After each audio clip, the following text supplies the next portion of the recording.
1,000 meters below the surface, the last trace of sunlight disappears. Below that point, the pressure would destroy a submarine hull.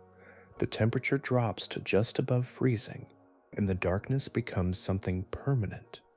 Not the darkness of a room with the lights off, but a darkness that has not been broken by a single photon in billions of years. This is not the edge of the ocean. It is the beginning of most of it.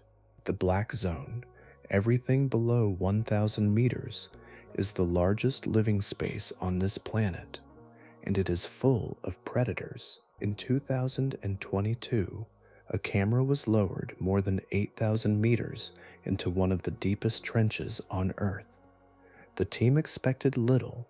What drifted into frame instead was pale, delicate, and completely unhurried, moving through pressure that should make existence itself impossible, hunting in a darkness so complete that human eyes would register it as nothing at all. That animal had never read the rules about what depth should do to a living thing. The deeper researchers send cameras and instruments into the black zone, the more the life they find there stops resembling anything from the world above. These animals were not built for darkness in spite of themselves. They were built by it, shaped over millions of years by conditions so extreme that the solutions evolution arrived at look nothing like anything hunting in sunlit water. Some of what lives down there has never been seen alive. Some of it has only ever been identified from the stomach contents of animals that came up from the deep. And some of it, given the size of this habitat and how little of it we have actually reached, may not yet have a name. Tonight, we go down into the black zone, into the predators that own it, and into the question of what evolution produces when it has billions of years of darkness to work with. Now, settle in and let's descend into the darkest hunting ground on Earth. Above the black water, the ocean can appear singular, a single moving surface reflecting weather and sky. But beneath that shifting skin are separate worlds arranged in layers, descending one beneath another with the precision of geology.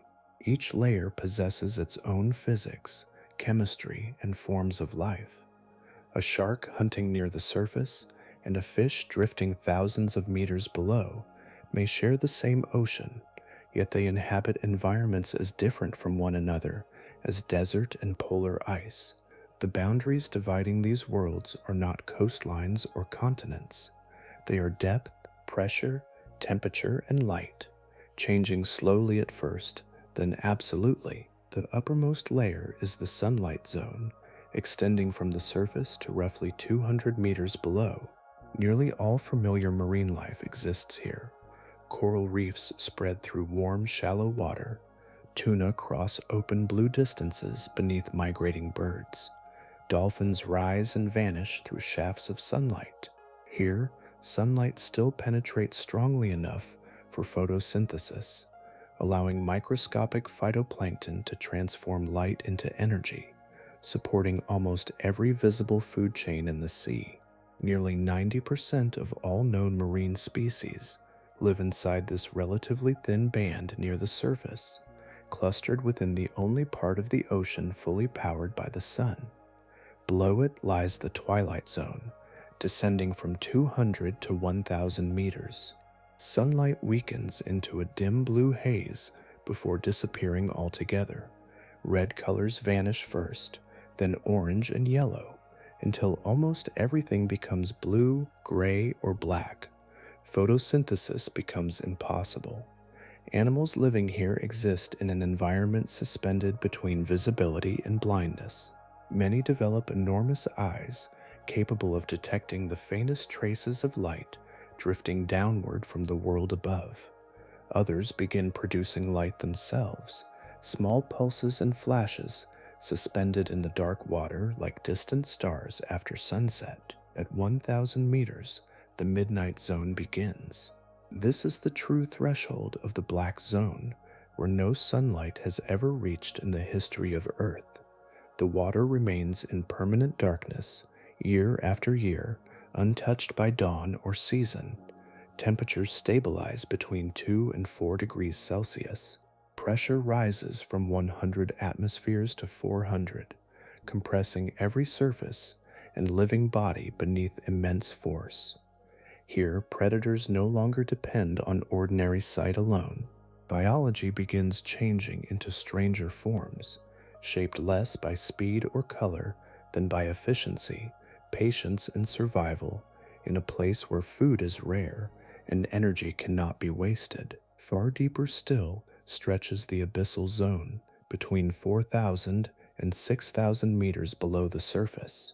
This plane of darkness covers nearly 60% of Earth's entire surface, more area than all continents combined. It is the largest habitat on the planet and among the least explored by science. The seafloor extends outward in immense cold distances, broken only by ridges, trenches, and scattered volcanic formations. Almost nothing disturbs the silence except the slow descent of organic debris falling endlessly from the waters above. Deeper even than the abyss lies the hadal zone, existing only within ocean trenches carved by tectonic collision. 27 such trenches are known across the planet. The deepest of them, Challenger Deep in the Mariana Trench, descends to nearly 11,000 meters. Pressure here reaches levels difficult even for machines to survive. Yet life remains present. Fish, crustaceans, and soft-bodied predators continue moving through the dark water with indifference to conditions that would destroy surface organisms instantly. Below 200 meters, the ocean loses all connection to season. There is no winter or summer in the black zone, no sunrise, no visible moon, no weather overhead. Every predator evolving there was shaped by the same relentless conditions: cold, darkness, pressure, and scarcity. And as the descent continues through each deeper layer, the rules of biology grow steadily stranger, until what first appears impossible begins to feel almost ordinary. Far below the reach of weather and waves, movement becomes difficult to interpret. A body passing through the water no longer casts a visible outline. Fins do not glimmer, scales do not reflect sunlight. In the black zone, a predator can drift within centimeters of another living animal and remain completely invisible. The ancient relationship between hunter and sight begins to loosen there, slowly at first, then almost entirely. Evolution responded to this darkness not by abandoning predation, but by rebuilding the very idea of perception. Near the boundary where the final traces of blue light dissolve, the bear-eye fish moves upward through the water with extraordinary patience. Its head contains a transparent fluid-filled dome, almost glass-like in appearance, inside which sit two tubular eyes pointed toward the faint glow far above. These eyes rotate independently, scanning the water column for silhouettes crossing the dim bioluminescent haze drifting down from shallower depths. The sensitivity of the retina is so extreme that it can register a single photon of light, an amount so small that the human eye would remain blind to it entirely. In the black zone, where light is measured in fragments rather than illumination, this sensitivity becomes enough. Other predators took a different path. Instead of waiting for light to arrive, they began manufacturing it themselves. Bioluminescence spread through the deep ocean so successfully that most animals living there now produce some form of living light. Small organs beneath the skin pulse with chemical reactions cold enough to waste almost no energy. Along the bodies of fish, squid, and drifting invertebrates, blue flashes appear and vanish silently, signals suspended in the dark water like distant lanterns. Some lights lure prey closer, others disguise the body outline of the hunter. Some flicker only during courtship or territorial display, visible to one species, yet nearly invisible to everything else surrounding it. As darkness deepened further, certain predators abandoned vision almost entirely and began listening to the water itself. Along the bodies of deep-sea fish runs the lateral line system, a network of fluid-filled canals lined with microscopic hair cells, sensitive to vibration and pressure. The movement of another animal through water creates disturbances long before physical contact occurs. Even the slight displacement caused by a turning body produces a faint pressure wave, expanding outward through the surrounding sea. To a predator adapted for the black zone, these invisible movements become as precise as sight. The sixgill shark carries this sensory transformation further still. Embedded across its elongated snout are electroreceptors called ampullae of Lorenzini, organs capable of detecting the electrical fields generated by muscle contractions inside living tissue. Every heartbeat, every pulse of nerve activity, every movement of gill and muscle sends weak electrical signals outward into the water. The sixgill does not require light to locate prey because the prey announces its own existence continuously through electricity.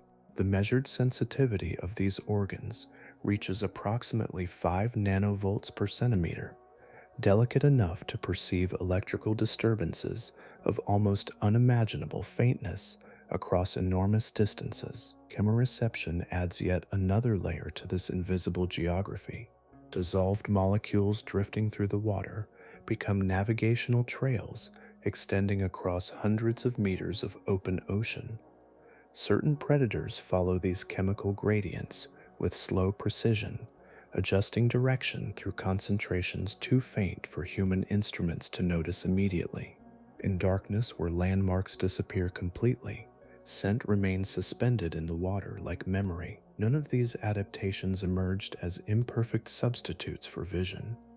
In the black zone, they became superior solutions for an environment where ordinary sight fails. A surface predator depends on reflected light. Deep ocean predators depend on the direct physical signatures of life itself: pressure, electricity, chemistry, vibration. They do not search for visible bodies crossing illuminated space. They sense circulation, motion, and metabolism moving invisibly through the dark water around them, until the boundary between hunter and environment becomes almost impossible to separate. At depths where sunlight has never existed, flashes still move through the water. Small blue pulses appear for an instant and vanish again. Thin lines shimmer beneath drifting bodies. Distant points of light rise slowly upward through the dark, like embers suspended in liquid space. In the black zone, illumination did not disappear with the sun. Life rebuilt it from chemistry. Inside specialized organs beneath the skin, molecules called luciferin react with enzymes known as luciferase, producing light with almost no accompanying heat. This cold light wastes almost no energy, an important advantage in an environment where calories arrive slowly and unpredictably. The reaction is extraordinarily efficient, converting chemical energy into visible light more effectively than almost any human technology ever developed. What began as isolated adaptations spread through the deep ocean so successfully that bioluminescence became ordinary there. Across many depth ranges, nearly every visible animal carries some capacity to glow. The darkness beneath 1,000 meters therefore does not remain fully dark. It flickers continuously with signals, traps, disguises, warnings, and moving bodies. Entire species conduct their lives through pulses of blue light invisible to the world above. Some emit brief flashes only when disturbed. Others maintain steady illumination across their undersides for hours at a time. Along certain migration routes, thousands of organisms rise together through the water column, carrying their own dim constellations beneath them. Among the most recognizable of these hunters is the anglerfish, suspended motionless in the water while a thin stalk extends forward from its head. At the tip hangs the esca, a luminous lure glowing softly in the dark. The light does not come from the fish itself.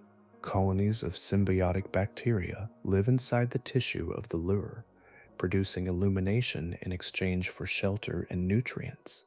Without the bacteria, the esca falls dark permanently. The anglerfish cannot manufacture replacement light on its own. Predator and microbe survive together in a biological arrangement, so specialized that neither fully functions without the other. Far deeper in the water column, the dragonfish developed a form of illumination almost unique in the ocean. Most deep-sea bioluminescence appears blue because blue wavelengths travel furthest through seawater. Red light disappears rapidly with depth, becoming effectively invisible. The dragonfish exploited this absence. Beneath its eyes are organs capable of producing red bioluminescent light, while its own retinas evolved sensitivity capable of perceiving it. Other nearby animals remain blind to the beam entirely. The dragonfish moves through darkness, carrying what amounts to a private searchlight, illuminating prey without revealing its own position. The cookie-cutter shark uses light differently. Along its underside are dense arrays of photophores, tiny luminous organs adjusted to match the faint traces of downwelling light filtering from far above. Viewed from below, the shark's body blends almost perfectly into the dim brightness overhead, erasing its silhouette as it approaches larger animals from beneath. This strategy, known as counter-elimination, transforms the shark into an absence rather than a visible form. The vampire squid treats light less as camouflage and more as motion itself. Every photophore across its body can be controlled independently, allowing shifting waves and pulses to ripple over its surface in fluid patterns. When threatened, it releases clouds of glowing mucus that remain suspended in the surrounding water long after the animal retreats. Certain jellyfish employ similar defenses, leaving drifting luminous clouds behind them after attack. These glowing plumes may attract larger predators toward the disturbance, redirecting danger toward whatever initiated it. Bioluminescence also became language in a world where sound disperses strangely and visibility collapses almost immediately. Species-specific flash sequences allow individuals to locate mates, maintain group spacing, or identify their own kind among the surrounding dark. In the black zone, light no longer belongs to the environment. It belongs to the organisms themselves, manufactured within living tissue, shaped into signals and weapons, carried silently through the cold water by animals that learned to bring their own stars with them. In preserved museum specimens, the anglerfish often appears almost unfinished, as though different animals had been assembled together in the dark. The head seems too large for the body. The mouth opens beyond proportions that feel structurally possible. Thin teeth project outward like fragments of glass, yet every part of the animal belongs exactly where evolution placed it. In the deep ocean, where food may not arrive for weeks or months, the anglerfish became a body organized around a single demand: never lose a meal once it comes close enough to touch. More than 200 known species exist across the black zone, most inhabiting waters deeper than 1,000 meters. Though their shapes vary, the central design remains remarkably consistent. The female dominates the architecture of the species. In larger forms, she may exceed 1 meter in length and weigh roughly 50 kilograms, though much of that mass belongs not to muscle or speed, but to jaw, stomach, and lure. Movement itself became secondary. Efficiency replaced pursuit. The mouth occupies nearly the entire front of the animal. Transparent teeth curve inward toward the throat in long overlapping arcs, difficult to see even at close range because they refract so little light. Their shape creates a mechanical trap more than a bite. Once prey enters the mouth and struggles backward, the teeth drive deeper with every movement, preventing escape through geometry alone. The anglerfish does not need to overpower prey after capture. The structure of the mouth completes the task automatically. Above the jaws extends the elysium, the elongated spine supporting the luminous esca, drifting gently in front of the predator's face. Small fish, crustaceans, and squid approach the light through instinctive attraction or simple uncertainty, moving toward what resembles drifting organic matter or another living signal in the darkness. The anglerfish waits without visible effort. Muscles remain nearly inactive, metabolism slows. The lure continues glowing while the predator itself spends almost no energy at all. When contact finally occurs, the response happens with extraordinary speed. Measurements of strike behavior show jaw closure occurring in approximately 6 milliseconds, faster than the blink reflex of a human eye, and faster than most prey animals can initiate escape signals through their nervous systems. Water rushes inward with the opening jaws, carrying the target directly into the expanding mouth before movement can reverse. The stomach behind those jaws remains one of the most specialized structures in the black zone. Elastic tissues allow it to stretch far beyond ordinary body proportions, capable of containing prey approaching twice the volume of the fish itself. In shallower ecosystems, such excess would seem inefficient or dangerous. In the deep ocean, it becomes necessary. Encounters with large prey are too rare to reject. The anglerfish survives by accepting opportunity whenever it arrives, even if digestion requires days of immobility afterward. The males inhabit a biological existence so different from the females that early researchers once classified them as separate species entirely. Small, simplified, and incapable of feeding independently as adults, their anatomy narrows toward one function alone: locating a female somewhere within the vast dark water. Enlarged olfactory organs guide them through chemical traces drifting through the ocean until contact finally occurs. Once a male finds a female, he bites into her body and remains attached. Over time, the tissues fuse together at the cellular level. Blood vessels connect. His immune system shuts down to prevent rejection. Organs unnecessary for reproduction begin to degenerate. Eyes disappear. Internal structures dissolve gradually until little remains except gonadal tissue nourished directly through the female's bloodstream. Weeks later, the male no longer exists as an independent animal at all.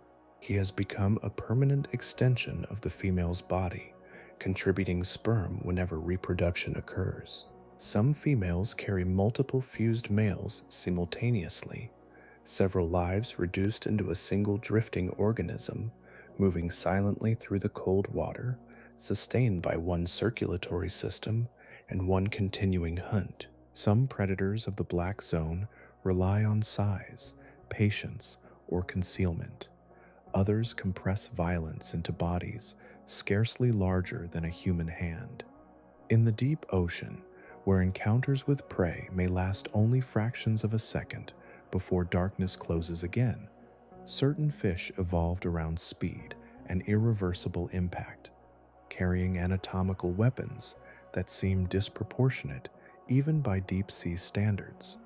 The Pacific viperfish drifts through midwater depths, with a body narrow enough to disappear almost completely when viewed head-on. At full size, it reaches only around 30 centimeters in length, yet its first fangs extend to nearly half the length of its skull. There is no space inside the mouth to contain them. When the jaws close, the teeth curve backward along the outside of the head, exposed permanently to the surrounding water like polished needles. The fish itself appears delicate at first glance, thin muscles suspended around a flexible spine, but the design conceals extraordinary specialization. The viperfish does not seize prey through crushing force. It attacks through acceleration. When movement is detected nearby, the body bends sharply and launches forward with enough speed for the teeth to function less like jaws and more like spears. The impact drives the fangs directly through soft tissue before the prey animal can complete even the earliest stages of an escape response. Such collisions generate dangerous force for the predator itself. To survive its own strikes, the viperfish evolved a modified vertebra positioned directly behind the skull, functioning as a biological shock absorber, unlike anything documented in other fish species. Without it, the force transferred through the head during attack would damage the spine repeatedly over the animal's lifetime. Even at this scale, the physics of impact remain unavoidable. Evolution answered, not by reducing the violence of the strike, but by reinforcing the body against it. Along the underside of the fish, hundreds of photophores emit carefully controlled bioluminescent light. Rather than drawing attention, these organs erase it. By matching the faint spectral glow, filtering downward from distant surface waters, the viperfish removes its silhouette when viewed from below. Small animals scanning upward through the dim water see only continuity, not the predator suspended above them. A modified spine from the dorsal fin extends forward, carrying its own luminous organ near the head, allowing the fish to shift between active pursuit and still ambush, depending on prey density and surrounding conditions. The fangtooth fish reached a different solution to the same scarcity. Shorter and deeper bodied than the viperfish, it grows to roughly 16 centimeters in length, yet carries the largest teeth relative to body size of any known fish alive. The jaws seem almost too heavy for the body supporting them. Lower canine teeth extend so far upward that the skull itself contains specialized sockets beside the brain to accommodate them when the mouth closes. Without these recesses, the fish would pierce its own head each time the jaws shut. Unlike the elongated elegance of the viperfish, the fangtooth appears compressed and dense, built less for sudden acceleration than for absolute grip once prey enters the mouth. Its dark scales absorb nearly all visible light.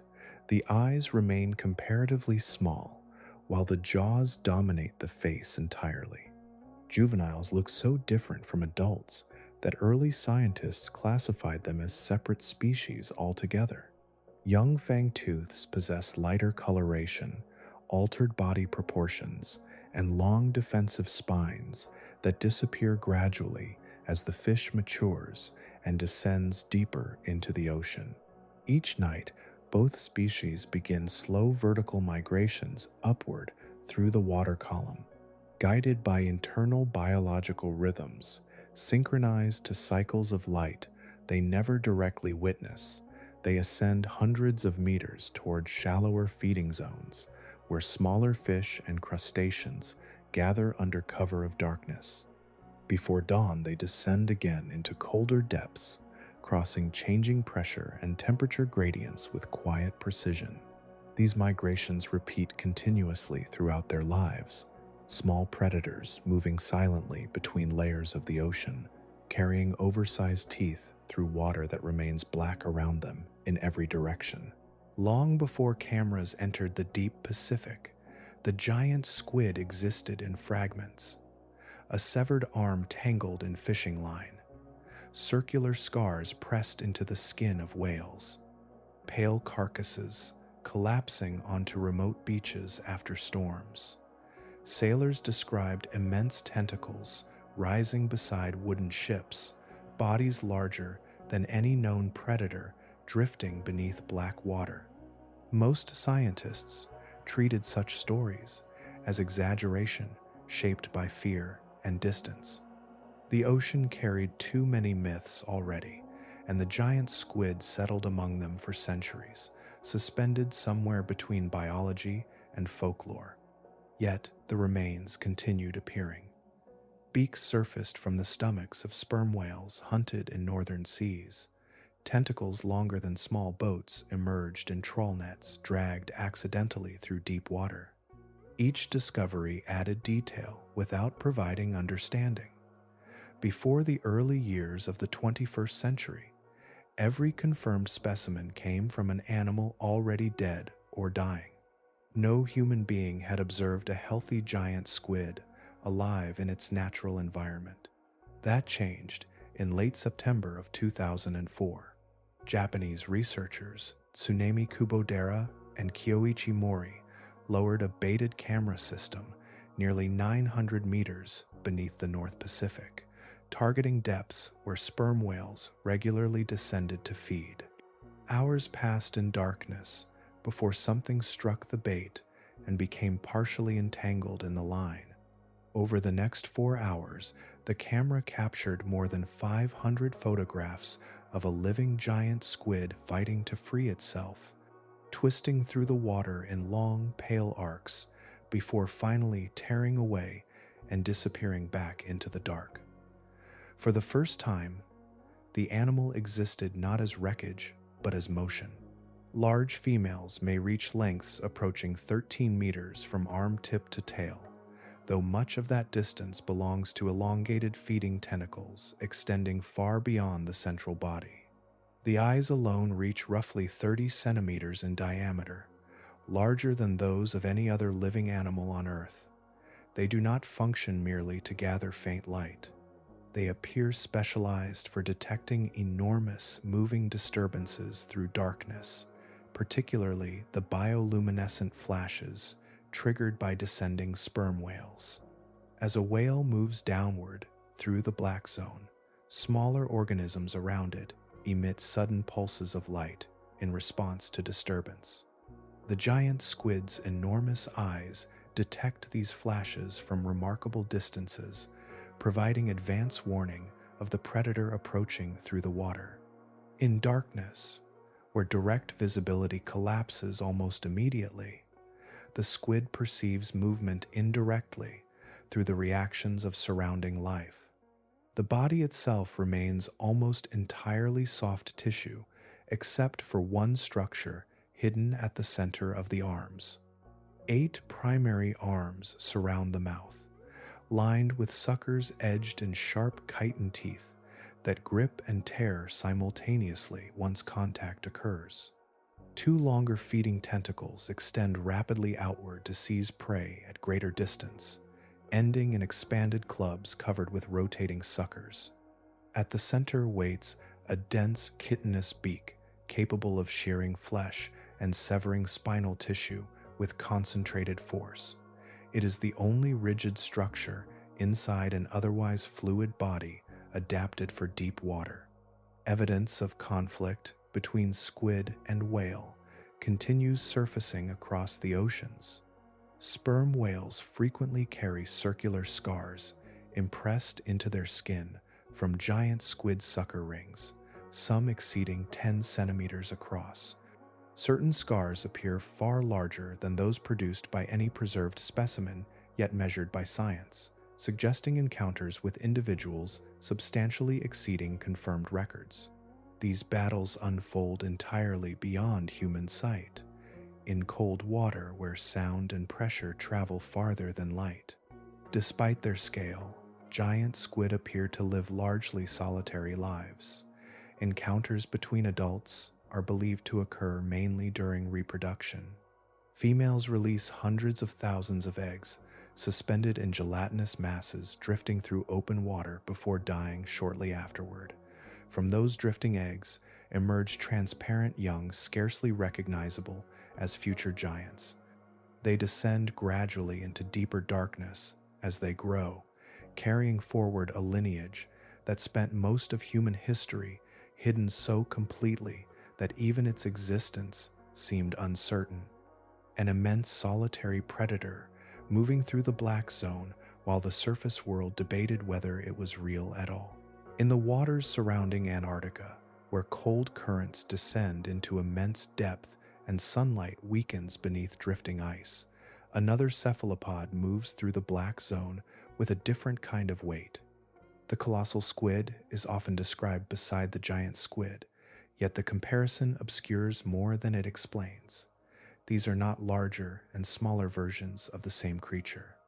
They are separate lineages shaped by different oceans, different pressures, and different strategies for survival in darkness. The colossal squid carries a shorter overall form than the giant squid, but its body is heavier, denser, and built around force rather than reach. The mantle alone of the largest confirmed specimen measured more than 4 meters in length, while the total body mass approached 500 kilograms. That individual surfaced only because it became entangled on a fishing line in the Ross Sea during the early years of the 21st century. Before then, the species existed mostly through fragments, damaged tentacles, isolated beaks, and scars impressed into the skin of sperm whales surfacing from Antarctic depths. Its tentacles reveal the clearest difference between the two squids. Giant squid grip prey through rings of serrated suckers. The colossal squid possesses something harsher. Rotating hooks line the feeding tentacles, some fixed rigidly in place, others capable of swiveling as the arms close inward. These hooks do not simply hold. They puncture, anchor, and tear simultaneously. In preserved specimens, they resemble forged metal more than living tissue, curved structures designed for retaining struggling prey inside water where escape can happen instantly. The eyes of the colossal squid may exceed even those of its giant relative.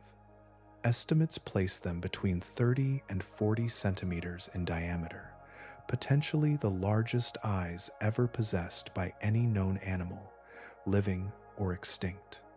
At such scale, the eye gathers minute traces of illumination unavailable to smaller visual systems.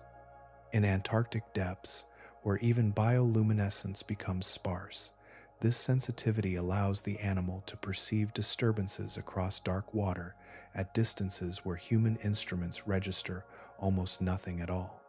Unlike faster pelagic hunters, the colossal squid appears adapted for interception rather than pursuit.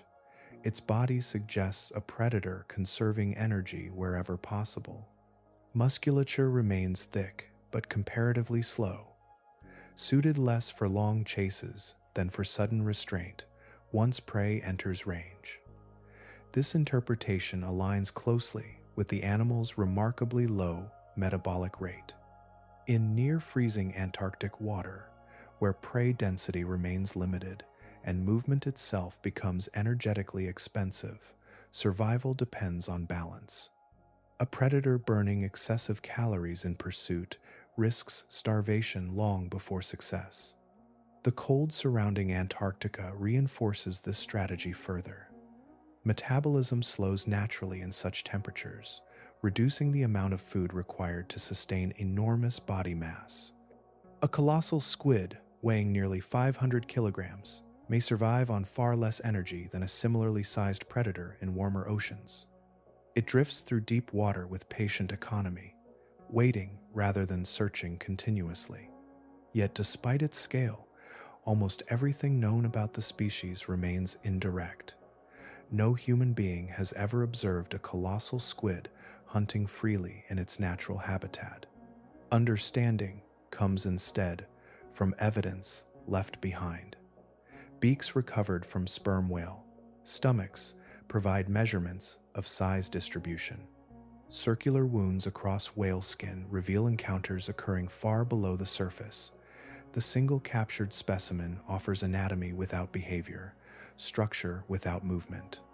Those fragments suggest interactions between colossal squid and sperm whales occur constantly throughout Antarctic waters. The number of recovered beaks indicates millions of encounters over time, predator and prey crossing paths repeatedly through the dark beneath drifting ice shelves. Some whales return, carrying fresh scars. Some squid disappear into digestive systems, never seen by human eyes.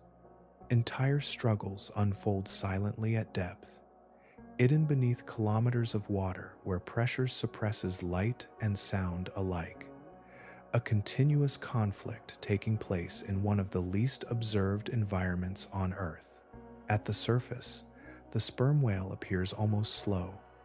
Its enormous body rests quietly between breaths, while pale mist drifts upward from the blowhole into cold air. Sunlight touches the ridged skin along its back. Waves fold gently against its flanks. Nothing in that moment suggests the animal is preparing to enter one of the least hospitable environments on the planet. Yet, within minutes, the whale will descend farther than most submarines are designed to travel, carrying warm blood and air-filled lungs into darkness, dense enough to crush steel. A dive begins with a sequence of measured breaths. Oxygen saturates the bloodstream, while excess carbon dioxide leaves the body through towering exhalations. Then the whale angles downward. The broad tail lifts above the surface briefly, before slipping beneath the water, and the descent begins almost immediately. Light weakens around the animal as it passes through the upper ocean, continuing downward through fading blue layers until even the last traces of surface brightness disappear behind it. Within a short time, the whale enters the midnight zone, descending toward depths approaching 3,000 meters. The body changes as pressure builds. Heart rate slows dramatically, conserving oxygen for the organs most necessary to survival. Blood flow narrows toward the brain, heart, and swimming muscles, while less essential systems receive only minimal circulation. The ribcage compresses inward rather than resisting the surrounding force, allowing the lungs to collapse safely to a fraction of their normal volume. Gas exchange nearly ceases entirely during the deepest phases of the dive. The whale remains submerged for astonishing lengths of time. A complete descent, hunt, and return to the surface may last around 90 minutes without a single breath. Few mammals on Earth operate so far outside ordinary physiological limits. The sperm whale survives there because nearly every aspect of its anatomy has been reshaped around temporary entrance into the black zone. Vision becomes nearly useless at such depths. Instead, the whale hunts through sound. Deep within the enormous square head lies a specialized nasal structure capable of generating biosonar clicks of extraordinary intensity. These sounds pass through the spermaceti organ, a vast chamber filled with waxy oil occupying much of the skull. The organ focuses the clicks into a concentrated directional beam projected outward through the water ahead of the whale.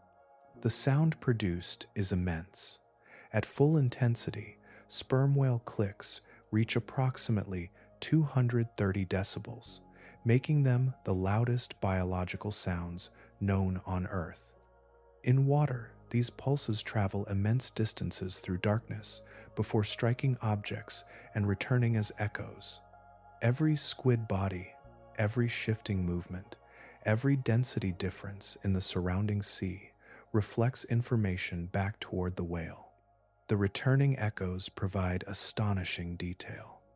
A hunting whale can determine the position, orientation, and movement of individual squid from hundreds of meters away without relying on any visible light at all. The black zone becomes mapped acoustically, transformed into shape and distance through returning vibration. The spermaceti organ contributes to movement as well.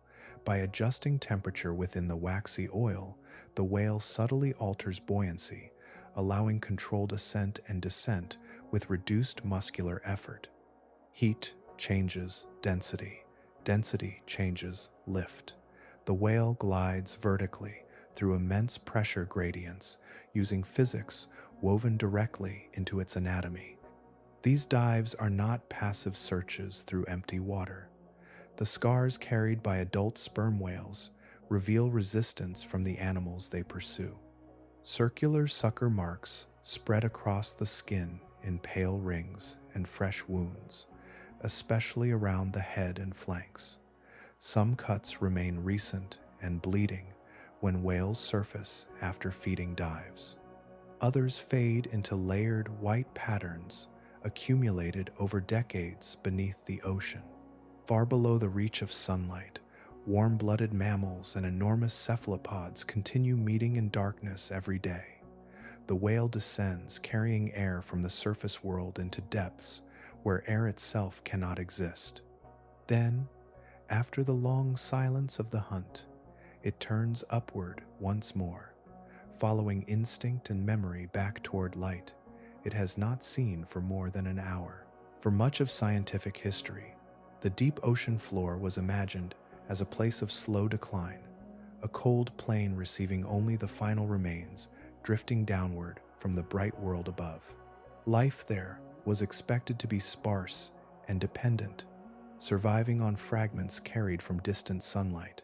The assumption seemed reasonable because every known ecosystem on Earth ultimately traced itself back to the same source.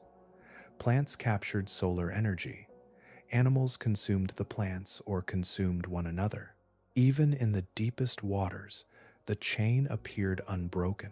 Then, during the late winter of 1977, the submersible Alvin descended toward the Galapagos Rift for what was intended to be a routine geological survey. The vehicle moved downward through more than 2,000 meters of dark water before settling near the volcanic seafloor. Outside the small viewing ports, the landscape appeared barren at first, black rock layered with pale sediment beneath immense pressure and permanent darkness. Then the light swept across something unexpected. Towering white tube worms rose from the seafloor in dense clusters, some exceeding 2 meters in length. Large clams rested nearby with shells spread open against the mineral crust. White crabs moved slowly through drifting clouds of shimmering water, escaping from fractures in the Earth's crust. The ocean floor surrounding the vents was crowded with life, not scattered survival but a functioning ecosystem operating in complete darkness. The vents themselves formed where seawater seeped downward through cracks in the crust and encountered magma-heated rock deep below the seabed. Temperatures rose to extraordinary levels before the water erupted upward again, carrying dissolved minerals and hydrogen sulfide into the surrounding ocean. Despite the superheated conditions inside the vent fluid itself, surrounding seawater pressure prevented immediate boiling, creating unstable plumes rising through near-freezing darkness. Nothing in biology had predicted ecosystems like this. At depths approaching 2,500 meters, there was no sunlight at all. Photosynthesis could not occur. Yet the vent communities were abundant, active, and densely populated. Existing models of biology suddenly appeared incomplete because every known food web before that moment depended directly or indirectly upon solar energy. Here, life had assembled itself around geology instead. The foundation of the vent ecosystem came from chemosynthetic bacteria. Rather than harvesting sunlight, these microorganisms extracted energy from chemical reactions involving hydrogen sulfide carried upward through the vent fluid. Using that chemical energy, the bacteria produced organic compounds capable of supporting larger life forms. The ocean floor revealed an entirely separate biological pathway, one in which chemistry replaced sunlight as the primary engine of survival. The giant tubeworm Riftia pachyptilla embodied this relationship completely. The animal possesses no mouth, no stomach, and no digestive tract at all. Inside its body lies a specialized internal structure called the trophosome, filled with dense colonies of chemosynthetic bacteria. The worm circulates hydrogen sulfide, oxygen, and carbon dioxide through its tissues, while the bacteria convert those materials into nutrients shared with the host. Neither organism survives independently for long. Together, they function almost as a single living system. Around the vents, Entire predator communities evolved within this chemically powered environment. Crabs moved across mineral towers coated in bacterial mats.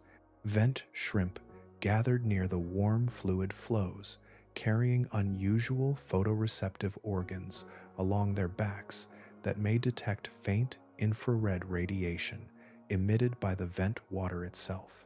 Fish and octopuses hunted among the chimneys and crevices, occupying food webs completely disconnected from surface ecosystems, except for the surrounding seawater that enclosed them both. The discovery reshaped more than marine biology. It altered assumptions about life itself.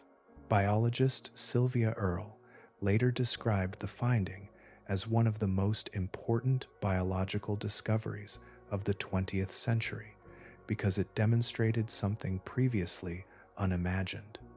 Life did not require sunlight after all.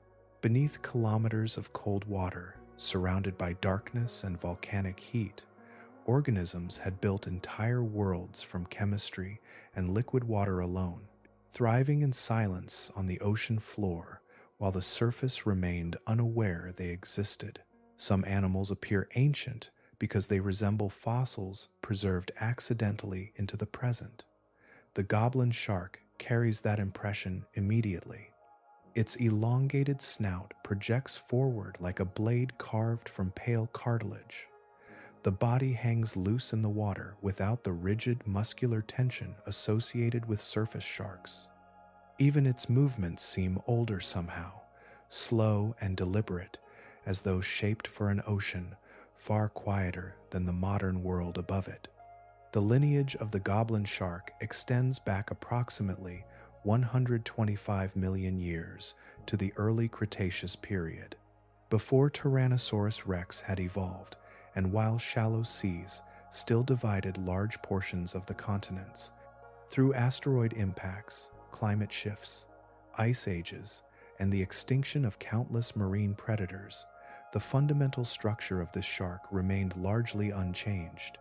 Species surrounding it vanished or transformed, while the goblin shark continued carrying the same anatomical design through geological time. At the front of its head extends the rostrum, a flattened snout lined densely with ampulla of Lorenzini, electroreceptive organs capable of sensing faint electrical fields generated by living animals. Every contraction of muscle tissue releases minute electrical activity into the surrounding water. Hidden fish resting against sediment or moving through darkness reveal themselves through those signals long before physical contact occurs. The goblin shark drifts through deep water, reading invisible patterns of electricity projected outward from nearby life. Unlike faster sharks that rely on powerful swimming bursts, the goblin shark remains almost motionless while approaching prey. The body itself contributes little to the attack. Instead, the jaws perform the movement independently. When detection occurs, ligaments and specialized connective tissues release suddenly, launching the jaws outward from the skull in a mechanism known as slingshot feeding. High-speed recordings show the projection occurring at more than 3 meters per second, among the fastest jaw movements documented in any shark species. The strike happens so rapidly that prey may never register the predator itself.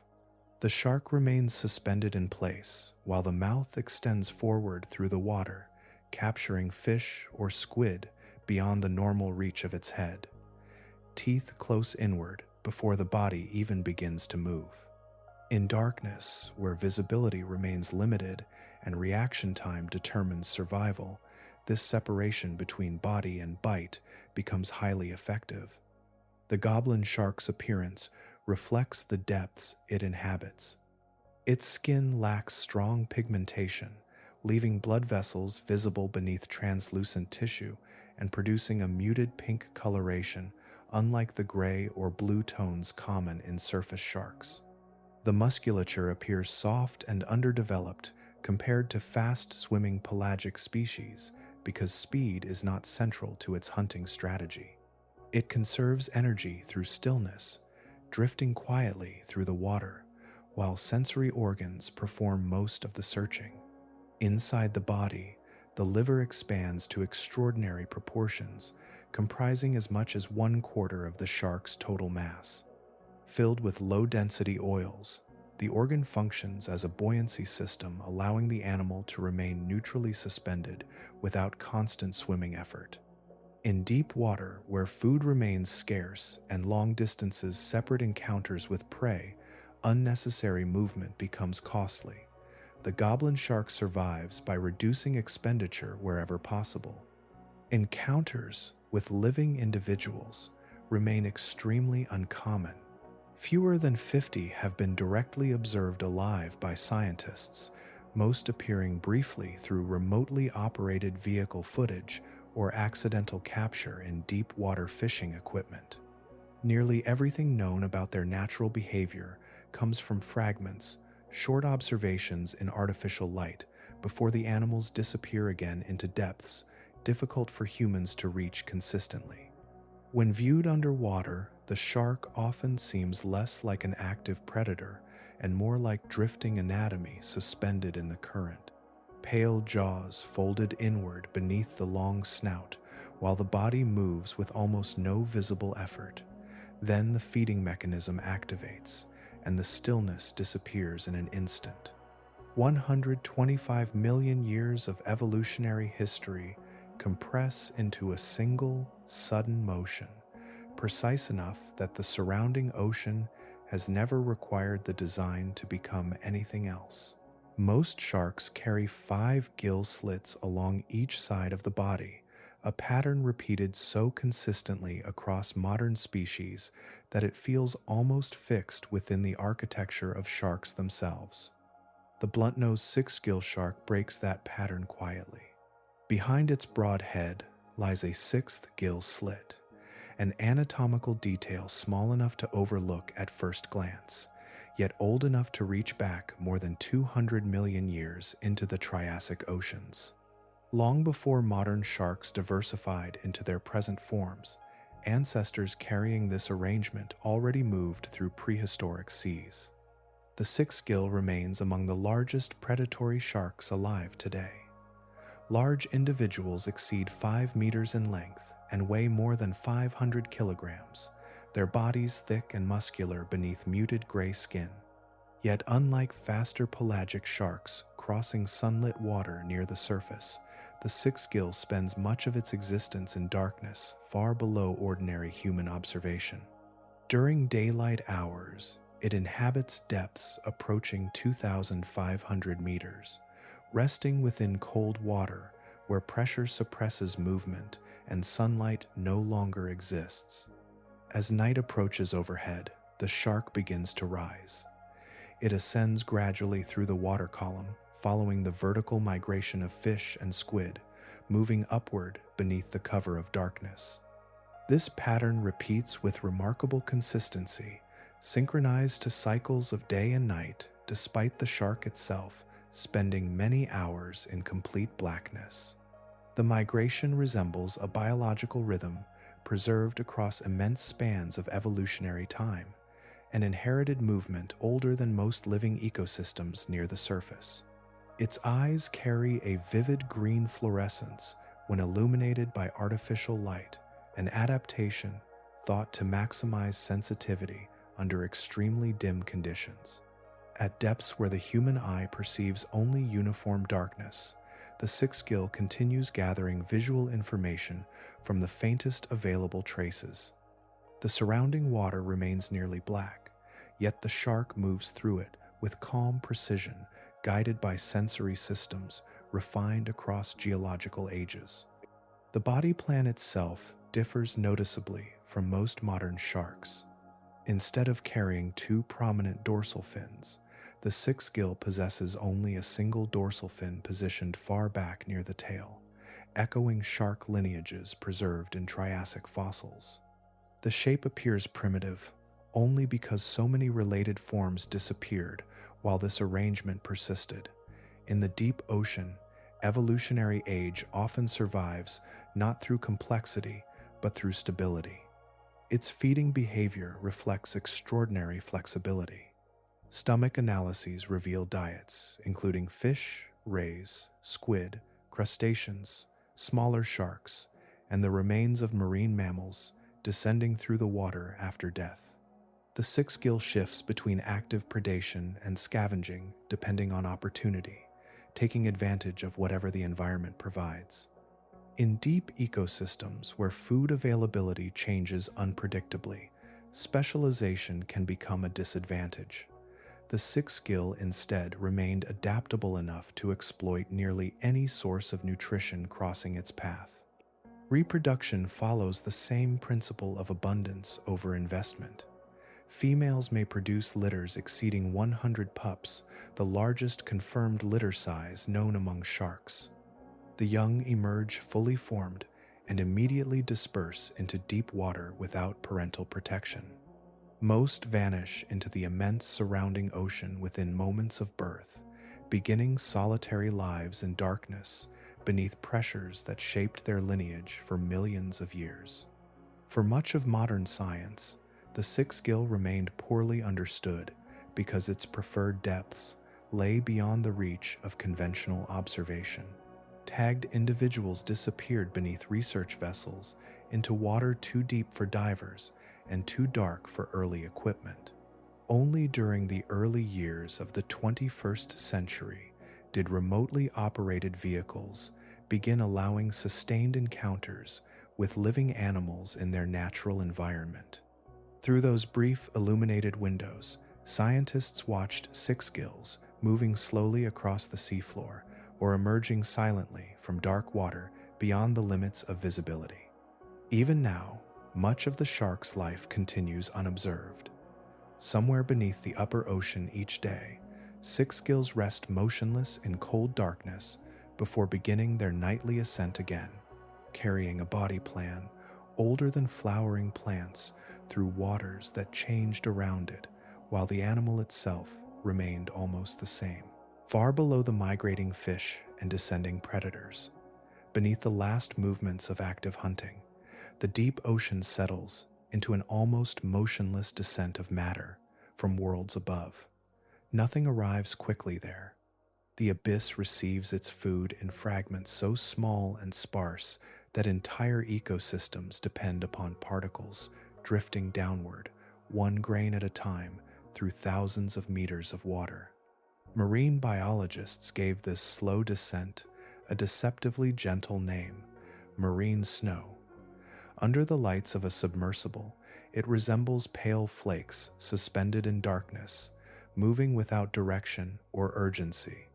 Yet these drifting particles are not snow at all.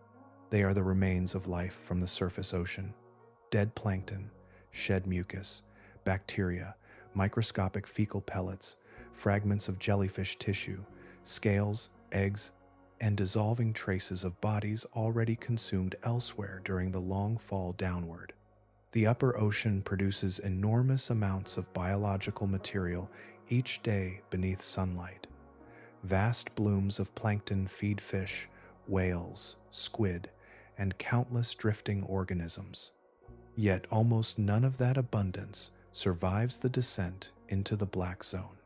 By 1,000 meters, nearly all organic matter has already been intercepted and consumed by animals living higher in the water column. What continues sinking beyond that depth is only a thin residue from ecosystems above, the nutritional remainder of an entire planet's oceanic metabolism. At 4,000 meters, less than a fraction of a single percent of surface productivity remains available. At 6,000 meters, conventional measurements struggle to detect meaningful caloric input at all. The abyssal plain stretches across more of Earth's surface than any other environment, yet by energetic standards, it resembles an immense desert beneath the sea. Life persists there anyway, but every movement, every anatomical structure, and every hunting strategy is shaped by scarcity severe enough to influence evolution itself. The enormous stomach of the anglerfish begins to make sense in such a place. So do the impaling jaws of the viperfish, the patient metabolism of the Greenland shark, and the motionless ambush behavior of the goblin shark, resting in darkness with barely enough movement to disturb the surrounding water. In the black zone, prey may appear only rarely. Missing a meal can become fatal long before hunger is consciously experienced. The predators of the deep evolved not toward elegance or speed alone, but toward certainty. Every adaptation bends toward preventing waste. Then, on rare occasions, the deep ocean receives abundance all at once. When a whale dies near the surface and its body begins sinking through the water column, the descent carries with it an extraordinary concentration of carbon and nutrients. By the time the carcass settles upon the seafloor, it becomes one of the largest biological events the abyss may experience in decades. A single whale fall can provide more organic material to a patch of deep ocean than years of marine snow drifting downward across the same area. The first arrivals are mobile scavengers. Sleeper sharks, hagfish, rat-tail fish, and swarms of crustaceans converge upon the carcass, stripping away soft tissue over the course of months. As the remaining skeleton settles deeper into sediment, a second wave appears. Polychaete worms and smaller invertebrates colonize the surrounding seafloor, feeding upon enriched organic deposits spreading outward from the bones. Then the final transformation begins quietly within the skeleton itself.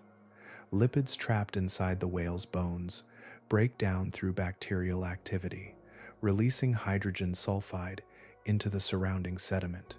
Chemosynthetic bacteria flourish there, constructing an entirely new food web independent of sunlight, one that closely resembles the vent ecosystems discovered near volcanic ridges decades earlier.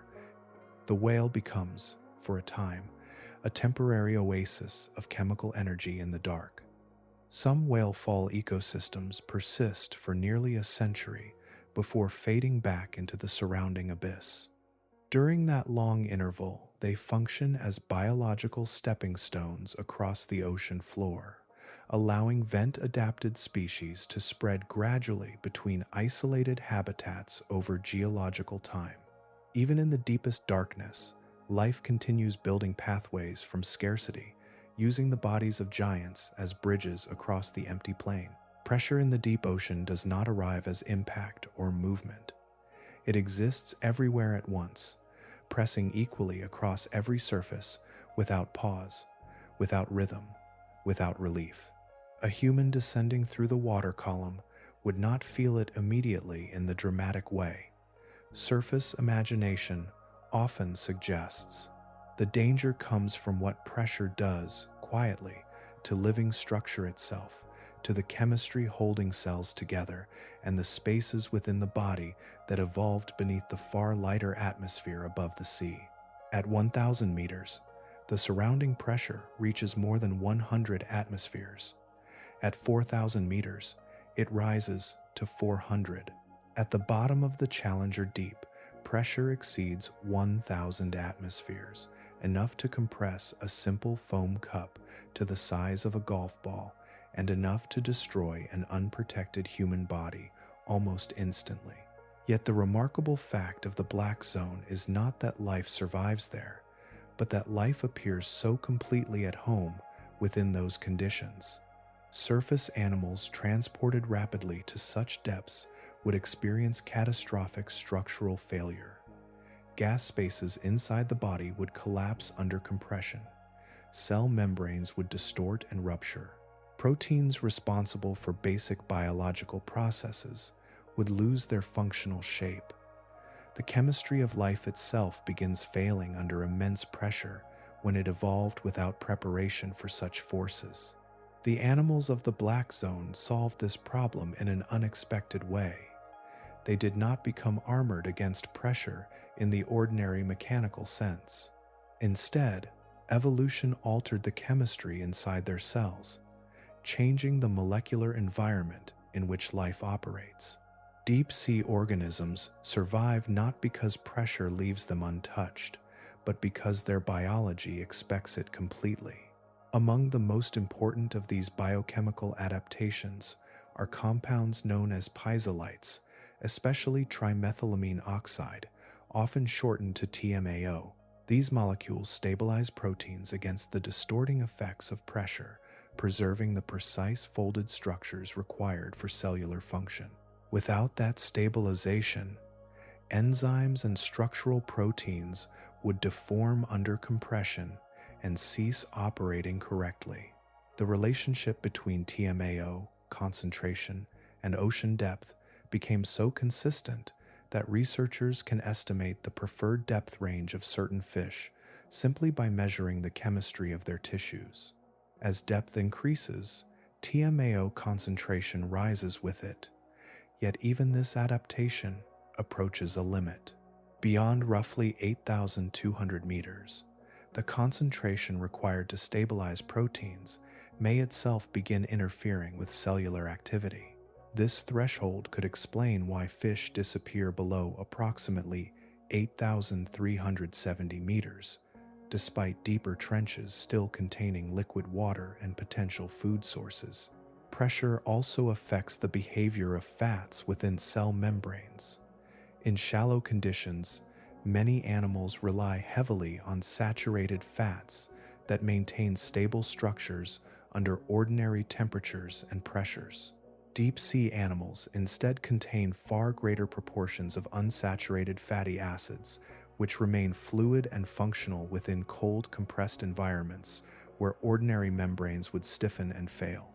Their cells remain flexible because the chemistry composing them was shaped specifically for darkness and pressure together. Gas-filled organs present another problem entirely. Most shallow water fish regulate buoyancy through swim bladders, internal sacs filled with gas.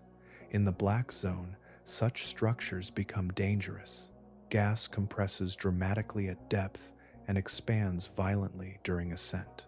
A conventional swim bladder descending thousands of meters would collapse almost completely, while rapid upward movement could rupture internal tissues catastrophically. Most deep-sea fish abandon swim bladders altogether.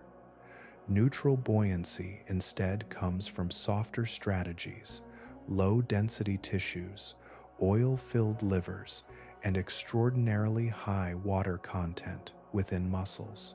Some species consist of nearly 90% water by body weight, reducing density differences between body and surrounding ocean until movement requires remarkably little energy.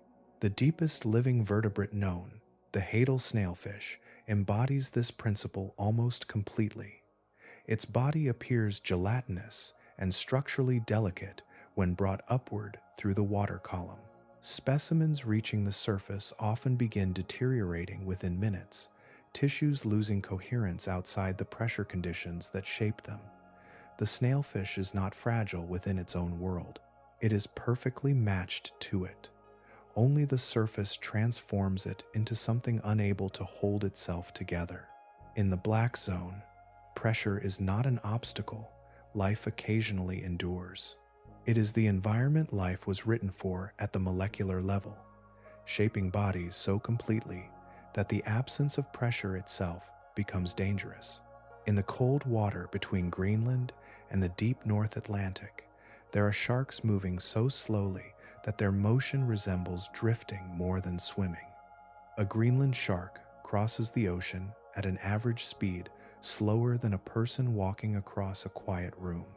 It advances through the water at roughly 1/3 of a meter each second, the slowest sustained swimming speed ever measured in a shark. Nothing about that pace suggests an apex predator. And yet seals, fish, squid, and even the remains of large land mammals have all been found inside its stomach. The Greenland shark is immense. Large individuals exceed 7 meters in length and weigh more than 1,000 kilograms. their bodies thick with soft tissue and dense oil-rich flesh adapted for cold water and tremendous pressure. They inhabit depths approaching 2,200 meters, where temperatures fall below freezing, kept liquid only because of the ocean's salt content. In that dim environment, movement itself becomes expensive. Every unnecessary burst of energy costs calories difficult to replace. Its hunting strategy appears shaped entirely around patience. The leading explanation for how such a slow animal captures fast prey involves sleeping seals. At night, seals sometimes rest near the surface or in shallow water, their nervous systems attuned to sudden disturbances around them. The Greenland shark may approach so gradually that it produces almost no detectable turbulence at all, closing distance over spans of minutes or longer before striking with abrupt force at the final instant. The attack itself remains rarely observed, hidden within darkness and icy water, but the evidence rests inside the shark's stomach contents. There is another reason the Greenland shark seems detached from ordinary biological pacing. It ages at a rate so slow that some individuals alive today may have entered the ocean centuries before modern science existed.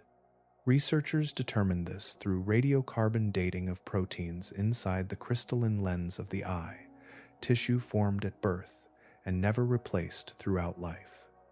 The oldest estimates reached more than 5 centuries. Even accounting for uncertainty, the species ranks among the longest-lived vertebrates ever measured. A Greenland shark, born in the early 16th century, would have been alive while Henry VIII ruled England. It would have crossed dark Arctic water while Shakespeare was still writing plays, and while wooden ships moved slowly across oceans above it. Some individuals living now may already have been old when the first telescope turned toward the night sky. Human history passes overhead while the shark continues moving through the same cold depths at nearly the same pace. Vision matters surprisingly little to many of them. A parasitic copepod known as Omatocoida elongata often attaches directly to the shark's cornea, feeding upon tissue and gradually obscuring sight. Many Greenland sharks appear functionally blind as adults, yet blindness seems to alter their behavior remarkably little. Smell and water pressure detection continue guiding them through darkness where visibility was already limited, long before the parasite arrived. Some researchers suspect the parasite itself may produce faint bioluminescence. If true, the glow could attract curious prey toward the shark's head inadvertently, turning the parasite into an accidental lure suspended before the predator's mouth. The idea remains uncertain, but it fits strangely well within an ecosystem where survival repeatedly depends upon unusual partnerships between biology and darkness. The chemistry inside the Greenland shark reflects the same deep adaptations seen throughout the Black Zone. Its tissues contain extraordinarily high concentrations of trimethylamine oxide, stabilizing proteins against pressure and cold, but rendering the flesh toxic to humans and most animals if eaten fresh. Traditional Greenlandic preparation requires burying the meat for months beneath the ground, allowing toxic compounds to break down slowly before additional months of drying make it edible. The preparation itself unfolds with the same patient rhythm as the shark's life. Nothing about the Greenland shark moves quickly. Its growth, metabolism, swimming speed, and even its preparation as food occur on timescales far slower than those of most living creatures. Yet within the deep ocean, where food is uncertain and cold suppresses urgency, slowness became not a weakness, but a complete survival strategy carried successfully across centuries of dark water. At nearly 7,000 meters beneath the surface of the Java Trench, a remotely operated vehicle recorded an octopus moving slowly through the dark water with no visible strain at all. The animal drifted above the seafloor in calm rhythmic motions, its fins beating gently, while the surrounding pressure exceeded conditions capable of crushing most known vertebrates instantly. Nothing in its movements suggested extremity. It appeared as composed and fluid as shallow water octopuses filmed near coral reefs far above. This animal belonged to the genus Acoustics, commonly called the Dumbo octopus because of the pair of rounded fins extending from either side of the mantle. Those fins provide nearly all of its propulsion. While many octopuses rely heavily on jet propulsion, expelling water forcefully through a siphon to maneuver quickly, the Dumbo octopus travels differently. Its movement resembles slow underwater flight, the fins flapping in steady, measured pulses, while webbed arms trail beneath the body like soft fabric suspended in current. The strategy conserves energy in an environment where conservation determines survival. Water at hadal depths becomes extraordinarily dense and cold, resisting sudden movement and punishing wasteful exertion. Jet propulsion, effective in shallower habitats, demands bursts of muscular force difficult to sustain economically in the deep trench environment.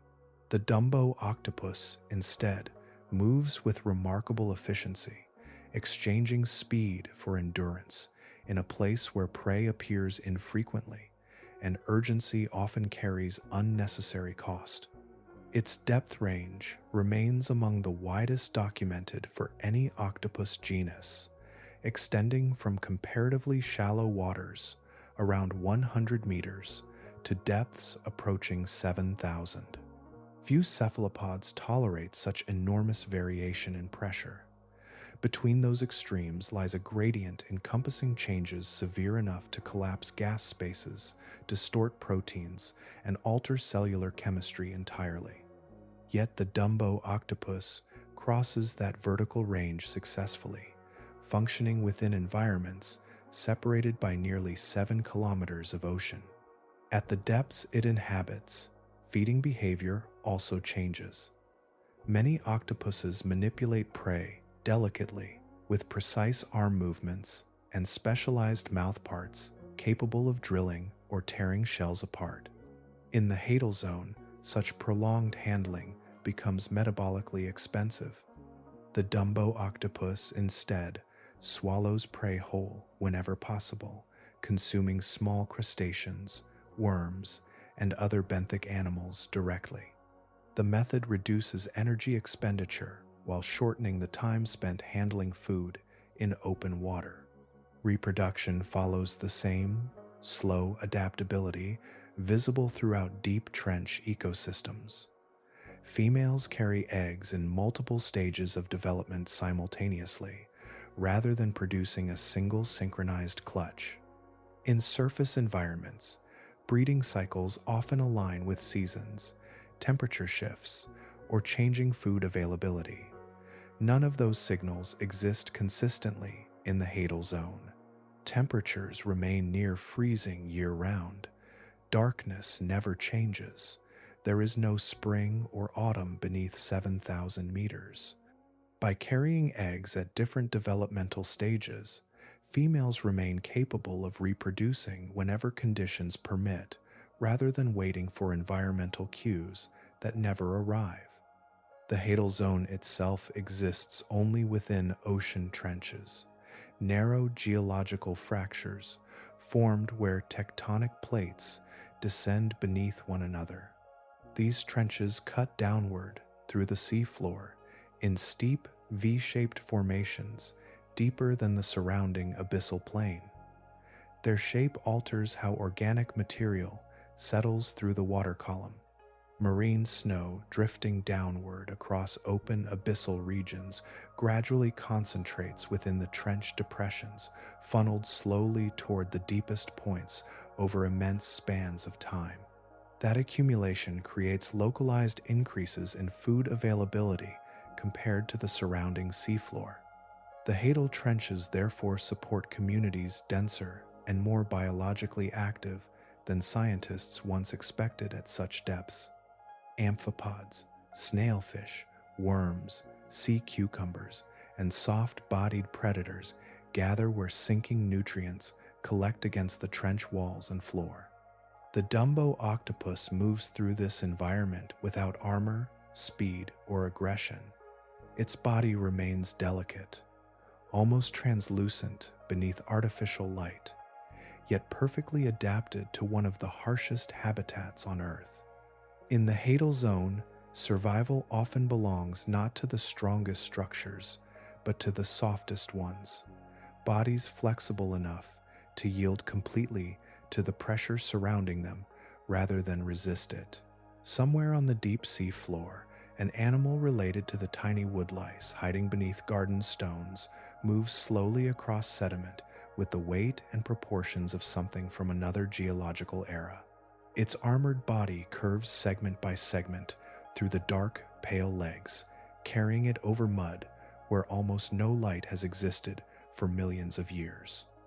The resemblance to its small terrestrial relative is unmistakable. Only the scale has changed beyond expectation. This is the giant isopod, Bathynomus giganteus, one of the clearest examples of deep-sea gigantism ever documented. The ordinary woodlouse reaches little more than a few centimeters in length. The giant isopod approaches nearly a meter and can weigh more than 1 kilogram, its shell thick and articulated like overlapping plates of ancient armor. Evolution did not redesign the body plan. It enlarged it dramatically, preserving the same structure while shifting it into proportions rarely seen among crustaceans. The deep ocean produces this pattern repeatedly. Species living in cold, dark water often grow far larger than close relatives inhabiting shallow seas or land environments. It is not a rare curiosity, but a widespread biological trend observed across multiple unrelated groups, from crustaceans and squid to worms and sea spiders. Darkness, pressure, and cold repeatedly favor size. The giant isopod's metabolism reflects the severe scarcity surrounding it. In a Japanese aquarium, one captive individual survived more than 5 years without accepting food before eventually dying. No surface animal of comparable size could tolerate such prolonged starvation. Yet in the abyss, meals may arrive separated by enormous spans of time. The ability to endure absence becomes as valuable as the ability to feed. Far above the abyssal plain, but still within deep water, lives another enlarged arthropod, the Japanese spider crab. Its body itself remains relatively compact, yet the legs extend outward across nearly 4 meters, the widest leg span recorded in any living arthropod. Seen moving across the sea floor beneath artificial lights, it appears almost architectural, a walking framework of elongated limbs navigating slopes and rocky sediment in cold Pacific depths. Several overlapping mechanisms appear responsible for gigantism in deep environments. One involves temperature. Colder habitats generally favor larger body sizes because larger organisms retain heat more effectively relative to their surface area. In near-freezing water, reduced heat loss provides a consistent physiological advantage. Large bodies also store more energy reserves, an important trait where food remains unpredictable. Cold temperatures further slow metabolism and growth rates, extending lifespans significantly. Deep sea animals often mature slowly and continue growing long after shallow water relatives would have reached reproductive adulthood and stopped increasing in size. More years alive create more opportunity to accumulate mass gradually across decades. The deep ocean also changes the relationship between size and danger. Near the surface, large animals become conspicuous. Visibility attracts predators, competition, and energetic demands difficult to sustain. In darkness, many of those constraints weaken. A larger body becomes less a liability than a storage system, carrying nutrients, reproductive capacity, and sensory equipment capable of functioning across wider areas of water. Sensory advantages become especially important in the black zone. Larger eyes collect more available photons from faint bioluminescent flashes. Extended lateral line systems detect subtle pressure waves over greater distances. Broader electroreceptive surfaces improve detection of living tissue moving nearby. In a habitat where prey may appear rarely and unpredictably, missing a signal can mean going hungry for weeks or longer. Even the pace of movement changes with size at depth. Many giant deep-sea animals move slowly and steadily, conserving energy while relying on endurance rather than speed. The enormous body becomes less an engine of pursuit than a reservoir built for persistence in a sparse environment. Deep-sea gigantism therefore emerges not from a single cause, but from an entire ecological atmosphere favoring enlargement over haste. Cold slows life, scarcity rewards storage, darkness reduces visibility, while increasing the value of sensory reach. Over evolutionary time, bodies drift gradually upward in scale until creatures related to familiar surface animals begin resembling something older, heavier, and strangely distant from the world above. In the black zone, size is not excess. It is another form of patience written directly into anatomy. Long after hydrothermal vents fade into silence, after the magma beneath them cools, and the towering mineral chimneys fracture into dark stone, there are places on the ocean floor where life continues almost unchanged. No violent eruptions disturb these regions. No clouds of superheated water rise through the dark. The seafloor simply breathes slowly, releasing invisible chemicals upward through sediment over spans of time so vast that entire surface ecosystems appear temporary by comparison. These places are cold seeps, among the most stable ecosystems ever discovered in the deep ocean. They form where methane, hydrogen sulfide, and other hydrocarbons migrate gradually upward from buried deposits beneath the seabed. Unlike hydrothermal vents, the fluids emerge at nearly the same temperature as the surrounding ocean. There is no boiling water or volcanic glow. The chemistry arrives quietly, diffusing through mud and fractured rock in a slow, continuous exhalation that may persist for thousands or even millions of years. The first known cold seep ecosystem was discovered in the Gulf of Mexico during the 1980s at depths exceeding 3,000 meters. Since then, researchers have identified seep communities across nearly every major ocean basin on Earth, from the Norwegian Sea to Antarctic margins, from the Mediterranean to the Pacific continental slopes. Despite their geographic separation, they share a common biological structure, one built not on sunlight, but on chemistry rising from beneath the crust. At the foundation of these ecosystems are chemosynthetic bacteria, organisms capable of converting methane and hydrogen sulfide into organic matter. Much like the vent communities discovered years earlier near volcanic ridges, cold seep ecosystems derive their energy entirely from chemical reactions rather than photosynthesis. Yet the slower geological pace of seep formation creates a different atmosphere of life. Hydrothermal vents often burn intensely and disappear quickly on geological timescales. Cold seeps endure with remarkable patience. This stability allows organisms to live extraordinarily long lives. Among the most remarkable are the tube worms, Lamellobrachia, Loimaceae, pale red animals anchored upright within dense colonies around seep fields. They grow only a few millimeters each year, absorbing chemical nutrients through symbiotic bacteria housed within their tissues. Some individuals have been estimated to exceed 2 centuries in age, making them among the longest-lived invertebrates known anywhere on Earth. Entire clusters may remain in place through generations of human civilization, changing so slowly that movement becomes almost indistinguishable from stillness. Nearby, stranger forms inhabit conditions found nowhere else. Methane hydrate deposits, crystalline structures, sometimes called methane ice, form under precise combinations of pressure and cold. These pale, frozen masses contain trapped methane molecules compressed into solid lattices beneath the seafloor.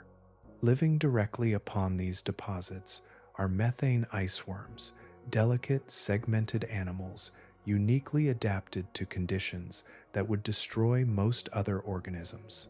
No other known animals occupy this substrate permanently. Because cold seep ecosystems operate independently of sunlight, they possess a resilient surface environments cannot easily match.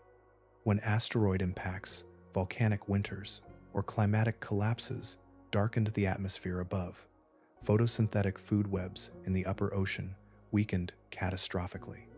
Yet the chemistry feeding seep communities continued beneath the darkness, almost uninterrupted. While forests vanished and surface plankton populations collapsed, the seafloor still released methane and sulfides into cold water below.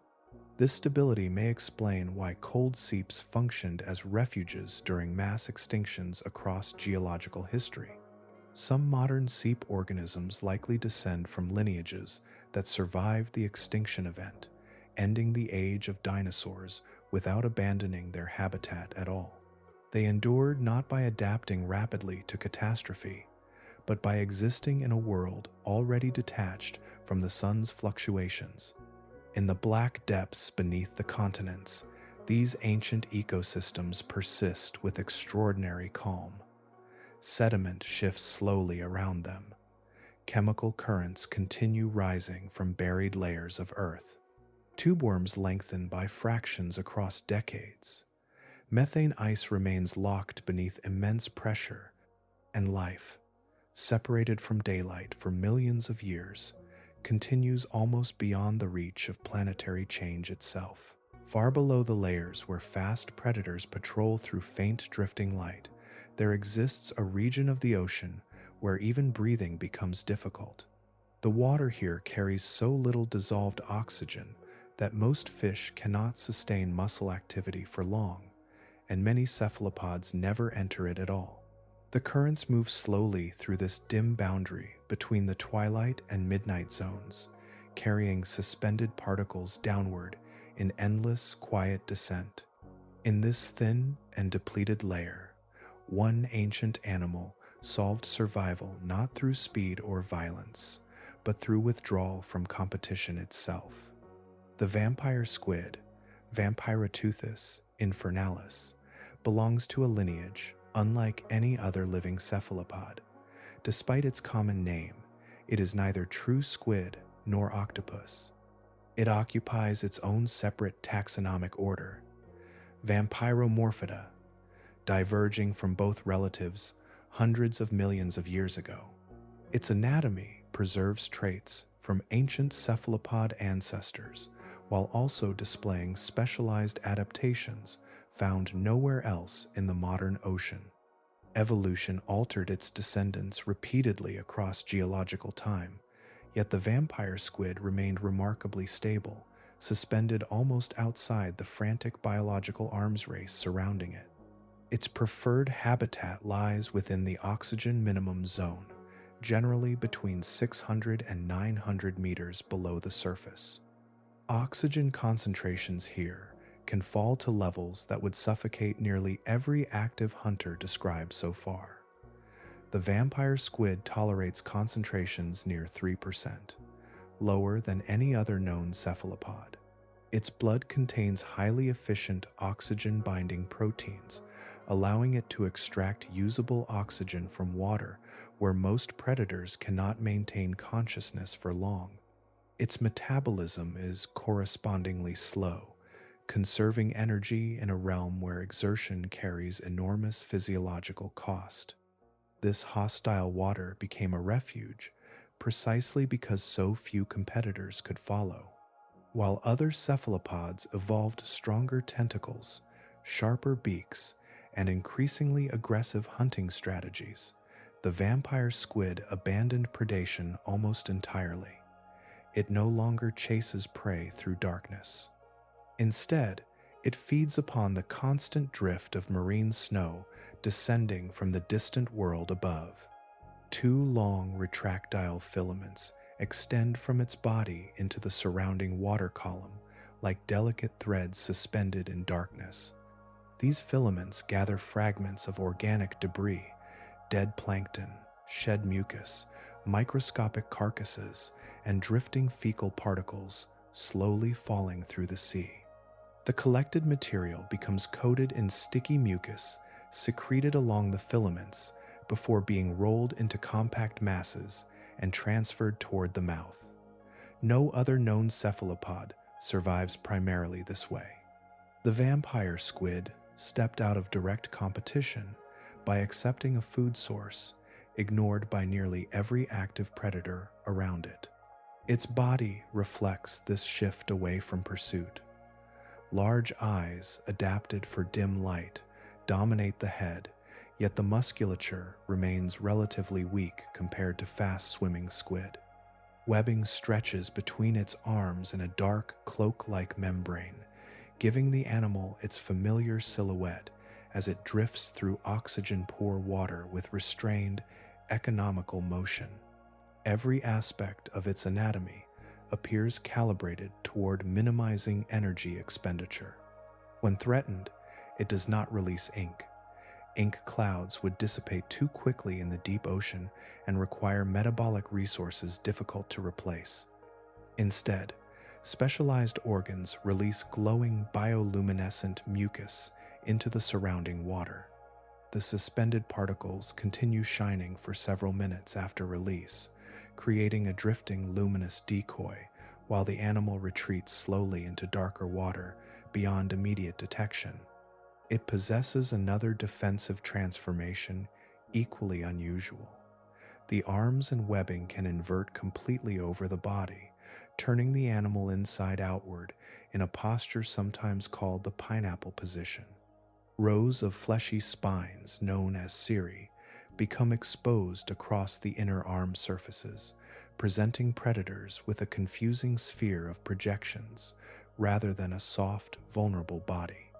Across its skin lie countless photophores, light-producing organs individually controlled with extraordinary precision.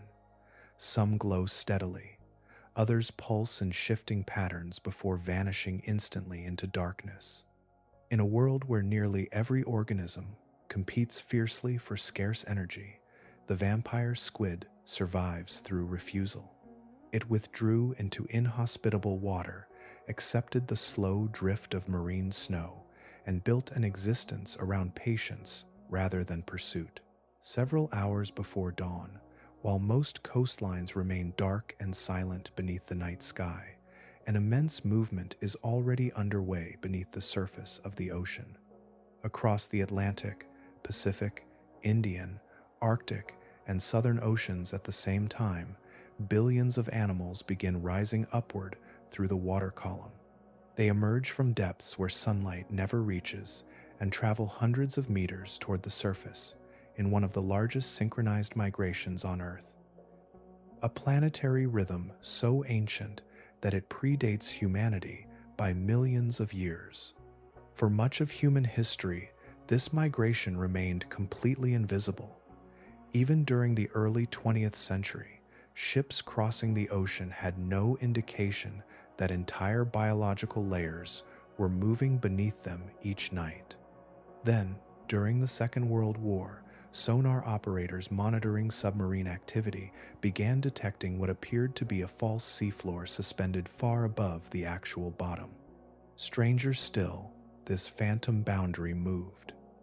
At sunset, it ascended toward the surface. At dawn, it descended again into darkness. At first, operators suspected malfunctioning equipment or unusual acoustic conditions in the water. Only later did researchers understand that sonar pulses were reflecting not from rock or sediment, but from dense concentrations of living organisms. This phenomenon became known as the deep scattering layer. It is not a single species or fixed structure, but a migrating community composed primarily of lanternfish, small bioluminescent fish belonging to the family Myctophidae. Individually, they are modest animals, often no larger than a human hand, with rows of light producing photophores along their bodies. Collectively, however, their numbers are almost beyond comprehension.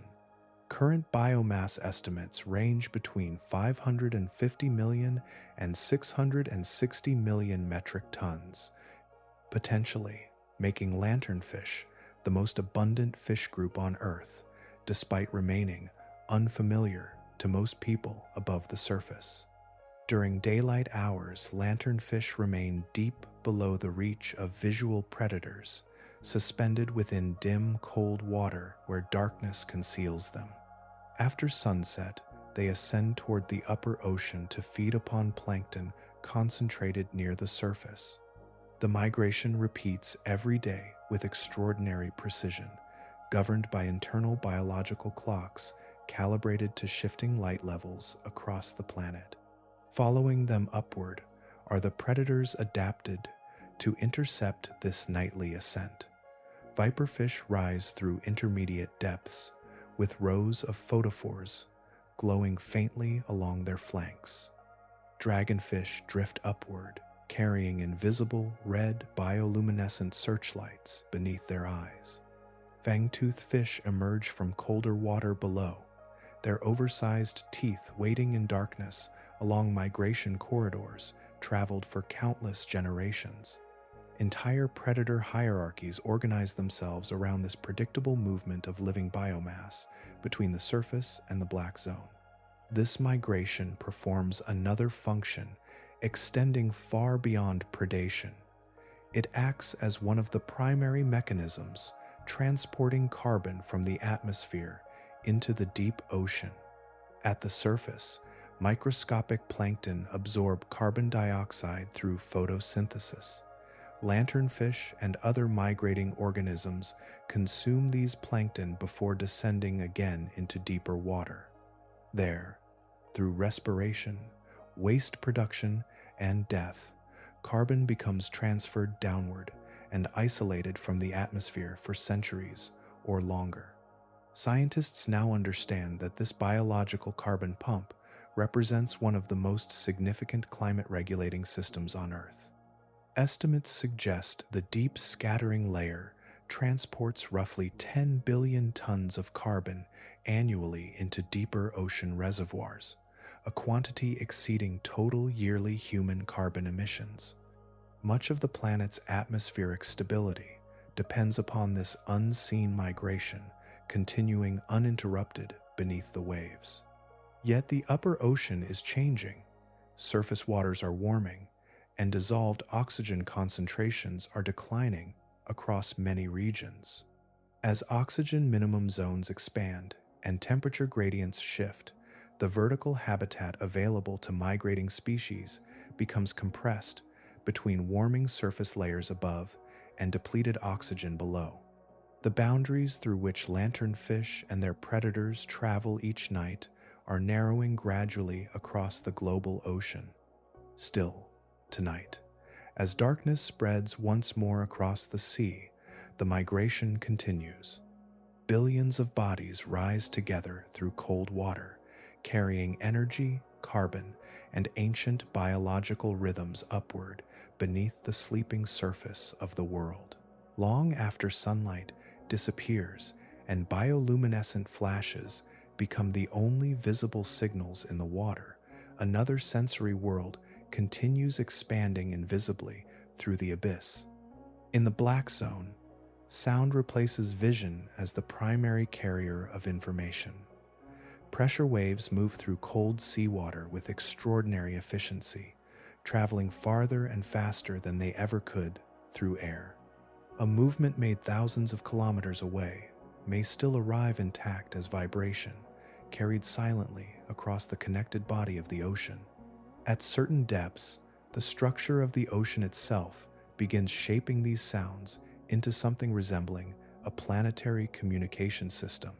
Between roughly 700 and 1,000 meters below the surface lies a layer known formally as the SOFAR channel, the sound fixing and ranging channel. Here, decreasing temperature from above and increasing pressure from below combine to create a region where sound waves bend back toward the center of the layer instead of dispersing upward or downward. The ocean becomes an acoustic corridor, trapping low-frequency sound and guiding it horizontally across immense distances with remarkably little energy loss. Within this submerged channel, the ocean is connected in ways difficult to imagine from land. Blue whale vocalizations produced in the North Atlantic have been detected by hydrophones thousands of kilometers away in the Pacific Ocean. A single low-frequency call can cross entire ocean basins, curving through darkness beneath continents of drifting water. To animals adapted to this medium, the ocean is not silent isolation but continuous transmission. Some predators transformed this property into a hunting system of astonishing precision. The sperm whale descends through darkness, producing rapid sequences of focused clicks exceeding 230 decibels, among the loudest biological sounds ever measured. Inside the whale's massive head, specialized structures generate and direct these pulses into narrow acoustic beams that move outward through the water before returning as echoes. From these returning signals, the whale constructs a three-dimensional sensory map of squid, fish, and distant movement invisible to ordinary sight. Researchers studying these clicks have suggested another possibility as well. At sufficiently close range, the acoustic pressure may become intense enough to stun or temporarily disorient prey animals. The sound would function simultaneously as perception and force, a sensory beam capable of affecting the body of whatever receives it. Elsewhere in the deep ocean, other species produce sounds whose purpose remains uncertain. The black dragonfish emits ultrasonic clicks beyond the range of human hearing, signals that may serve communication, navigation, or forms of echolocation not yet fully understood. Many deep-sea organisms likely inhabit acoustic worlds science has barely begun to decode, exchanging information through frequencies and patterns still absent from biological catalogs. Even some of the smallest creatures generate astonishing physical effects through sound. Snapping shrimp close specialized claws so rapidly that they create cavitation bubbles, tiny regions of near vacuum forming momentarily in the surrounding water. When these bubbles collapse, they release shockwaves capable of stunning or killing nearby prey. The temperatures inside the collapsing bubbles briefly approach several thousand Kelvin, hotter than the surface of the sun for durations lasting only microseconds. Across reefs and coastal regions, entire colonies produce constant crackling acoustic fields through this mechanism. When researchers lower passive hydrophones into deep water at night, they encounter not silence but layered complexity. Clicks, pulses, low-frequency moans, rhythmic crackles, and shifting biological signals overlap continuously through the darkness. The deep scattering layer itself produces an acoustic texture as billions of migrating organisms move together through the water column. Predators hunt within this field. Communication signals pass between distant animals. Movement becomes audible long before it becomes visible. In the late 1990s, hydrophones operated by the United States National Oceanic and Atmospheric Administration recorded a powerful low-frequency sound in the southern Pacific Ocean, later nicknamed the bloop. For a short time, its source remained unknown, inspiring speculation precisely because the abyss still felt acoustically mysterious. Scientists eventually identified the sound as an icequake generated by fracturing Antarctic ice. Yet the deeper significance remained unchanged. The ocean was producing signals beyond immediate human understanding, reminders that the black water beneath the continents remains alive, with transmission far outside the limits of ordinary hearing. There are mountains on Earth no human has ever seen directly. There are valleys deeper than the Grand Canyon that remain unmapped in detail.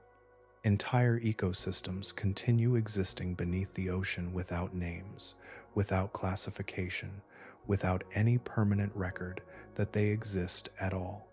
Even now, while satellites circle the planet and observatories study distant galaxies, vast regions of the deep ocean remain biologically and geographically unknown. The scale of this unknown begins with the dimensions of the ocean itself.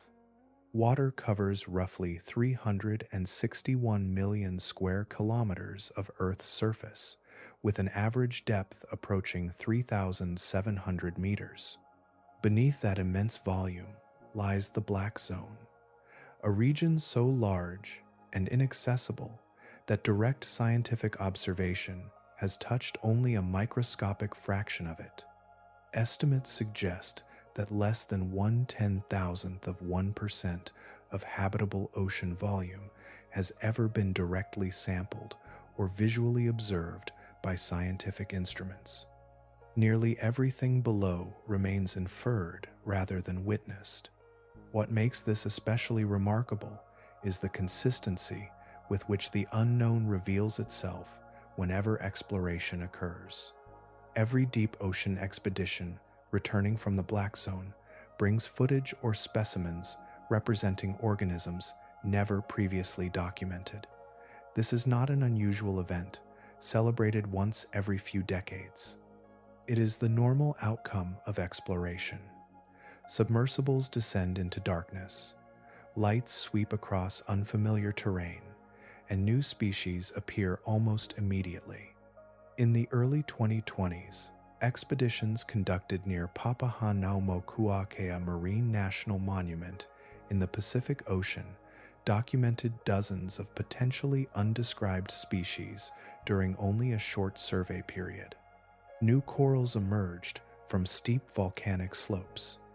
Unrecognized sponge species appeared attached to rock faces far below the reach of sunlight. Fish, unlike any formally cataloged forms, drifted through waters surrounding seamounts whose surface waters had been studied for generations. The upper ocean above these regions was familiar to science. The depths beneath it remained largely untouched. Even the geography of the deepest ocean developed slowly into clarity. The first fully detailed high-resolution bathymetric mapping of the Mariana Trench was only completed during the early 2020s. Before then, significant portions of the deepest known region on Earth had never been mapped with precision. Humanity possessed more detailed topographic information about parts of Mars than about sections of its own ocean floor. Biological uncertainty extends even further. Scientists do not agree on how many species inhabit the deep ocean. Conservative estimates suggest several 100,000. More expansive models suggest numbers exceeding 10 million species. The gap between these estimates spans millions of organisms, reflecting not disagreement over fine details, but genuine absence of knowledge. Entire branches of deep ocean biodiversity may still await first discovery. This uncertainty reaches beyond taxonomy into planetary function itself. The biological carbon pump transporting carbon into the deep ocean remains difficult to quantify accurately. Researchers know the process regulates atmospheric carbon dioxide on a global scale, yet estimates of its total capacity differ by factors large enough to alter long-term climate projections substantially.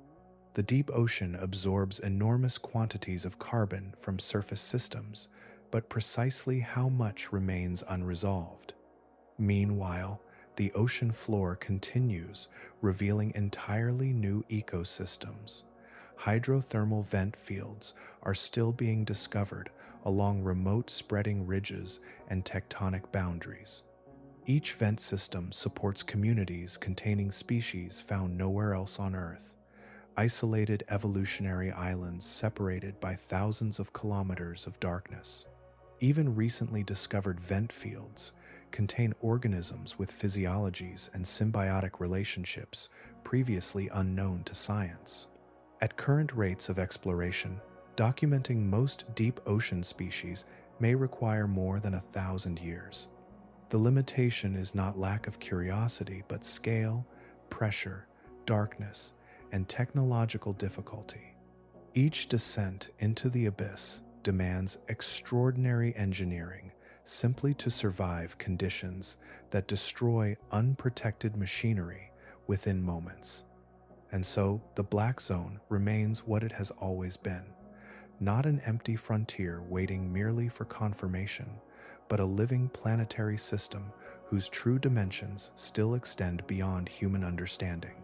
Beneath the surface of the familiar world, another world continues almost entirely unseen, immense enough that discovery itself has barely begun.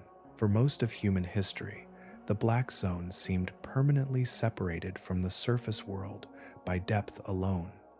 Pressure, darkness, and distance created the illusion of protection. It appeared unreachable, too remote to be altered by anything happening above the waves. That assumption has slowly dissolved beneath accumulating evidence carried upward from the abyss itself. One of the clearest moments came from the deepest known point in the ocean.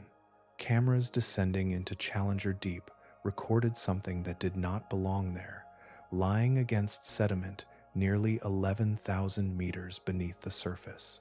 Researchers reviewing the footage initially believed they were misidentifying geological debris or distortions in the image.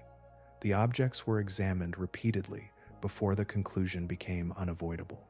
Plastic bags and food packaging had reached the deepest place on Earth. The path downward is neither dramatic nor rapid. A discarded fragment of plastic drifting near the surface may spend years crossing the water column, gradually breaking apart under sunlight, wave motion, and bacterial activity before settling into deeper currents. Some fragments become suspended indefinitely, circulating through midwater ecosystems. Others continue descending until they join marine snow on the abyssal plain, entering food webs that evolved long before synthetic materials existed. Microplastics have now been documented almost everywhere scientists have searched in the deep ocean. Hadal amphipods, collected from multiple trenches, contain plastic particles within their digestive systems. Deep-sea fish from widely separated depth ranges show synthetic fibers embedded in muscle tissue and internal organs. Sediments gathered from the abyssal plain contain measurable concentrations of industrial particles, with densities increasing closer to coastlines and major shipping routes. The Black Zone no longer exists outside the chemistry of human civilization. At the same time, industrial attention has begun turning deliberately toward the abyss itself. Vast regions of the deep sea floor contain polymetallic nodules rich in manganese, cobalt, copper, and nickel, minerals increasingly valuable for batteries and electronic systems. These nodules rest scattered across abyssal plains like fields of dark stones, yet they are not ordinary rocks in any meaningful timescale familiar to human life. They accumulate only millimeter by millimeter over millions of years. A single nodule, small enough to fit inside a human hand, may have begun forming before early hominins existed. Extracting them requires machines operating directly across the sea floor, disturbing sediments that have remained stable for geological ages. Experimental studies show that even a single mining operation generates enormous sediment plumes spreading across hundreds of kilometers. Fine particles suspended in the water eventually settle over surrounding habitats, covering filter feeders, burying microorganisms, and interfering with the steady descent of marine snow, sustaining abyssal ecosystems. Recovery in these environments proceeds with extraordinary slowness. Disturbances measured in hours may persist biologically for centuries. Fishing practices have already altered parts of the deep sea floor more directly. Bottom trawling at depths exceeding 2,000 meters drags weighted nets across ancient coral gardens and sponge fields that required thousands of years to develop. Some cold water corals destroyed in a single pass began growing long before transoceanic navigation connected continents. Broken branches scattered behind trawling vessels represent growth accumulated across entire stretches of recorded human history. Meanwhile, changes unfolding in the upper ocean continue propagating downward. Warming waters and declining oxygen concentrations are expanding oxygen minimum zones both deeper and farther across ocean basins. Species adapted to narrow chemical ranges find their habitats compressed between warming surface layers and oxygen-depleted depths below. Migrations shift, feeding patterns change. Relationships stable for immense spans of evolutionary time begin adjusting to new boundaries imposed from above. The black zone was once imagined as a distant wilderness detached from human reach, yet currents connect every layer of the ocean into a single planetary system. What enters the sea rarely remains isolated to the surface. Slowly, almost silently, human activity has begun descending into regions humanity itself still barely understands, altering environments that remained unchanged through ice ages, asteroid impacts, and the rise and fall of entire ancient worlds. Far below the migrating lanternfish, below the wandering squid and descending whales, the trenches begin. Their walls narrow inward through immense folds in the crust, guiding loose sediment and drifting organic material toward places so deep that pressure surpasses anything naturally encountered on the surface of Earth. Water here presses with a force exceeding 600 atmospheres. Temperatures remain only a few degrees above freezing. Food arrives rarely and in fragments. By almost every assumption early biology once held about the limits of animal survival, these depths should be nearly empty. Yet, the trenches are inhabited. The predators living there do not resemble the muscular hunters of shallow seas. They are pale, gelatinous, soft-bodied creatures whose anatomy appears unfinished to human eyes, accustomed to armor, scales, and dense muscle. But in the hadal zone, rigidity becomes a liability. Survival belongs instead to bodies that yield gently to pressure rather than resisting it. Among these animals, the dominant vertebrate predator is the hadal snailfish. Its body is translucent and almost delicate in appearance, lacking scales, and supported by lightly structured tissue saturated with water. In shallower environments, such softness would leave an animal vulnerable and inefficient. In the trenches, it becomes an elegant solution. The snailfish moves through immense pressure without the crushing complications faced by gas-filled organs or heavily calcified skeletons. It drifts close to the seafloor with slow confidence, feeding on amphipods, crustaceans, and smaller trench organisms with the calm efficiency of an apex predator that faces little competition. Camera landers lowered into the Mariana Trench revealed something unexpected about these fish. They did not arrive singly or by accident. When baited instruments carrying mackerel descended into darkness beyond 8,000 meters, snailfish appeared repeatedly and in substantial numbers. Some approached within hours. Others continued arriving across multiple days. Their behavior suggested not passive scavenging, but active navigation through vast darkness, locating food across distances impossible to judge in an environment without light. In the Izu Ogasawara Trench, footage recorded in 2022 documented snailfish moving at depths exceeding 8,300 meters. Multiple individuals crossed the frame together, pale bodies gliding above sediment untouched by sunlight since long before human civilization began. The images carried a strange implication. These were not isolated survivors clinging to existence at the edge of biology. There were enough individuals to imply breeding populations, territorial overlap, and functioning ecological relationships. There was structure here, hidden beneath kilometers of water.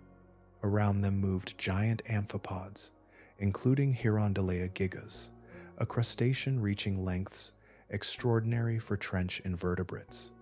Their curved bodies and restless movements give them the appearance of scavengers, yet they function as central consumers within the hadal ecosystem, stripping organic remains that descend from above and recycling nutrients through the trench floor.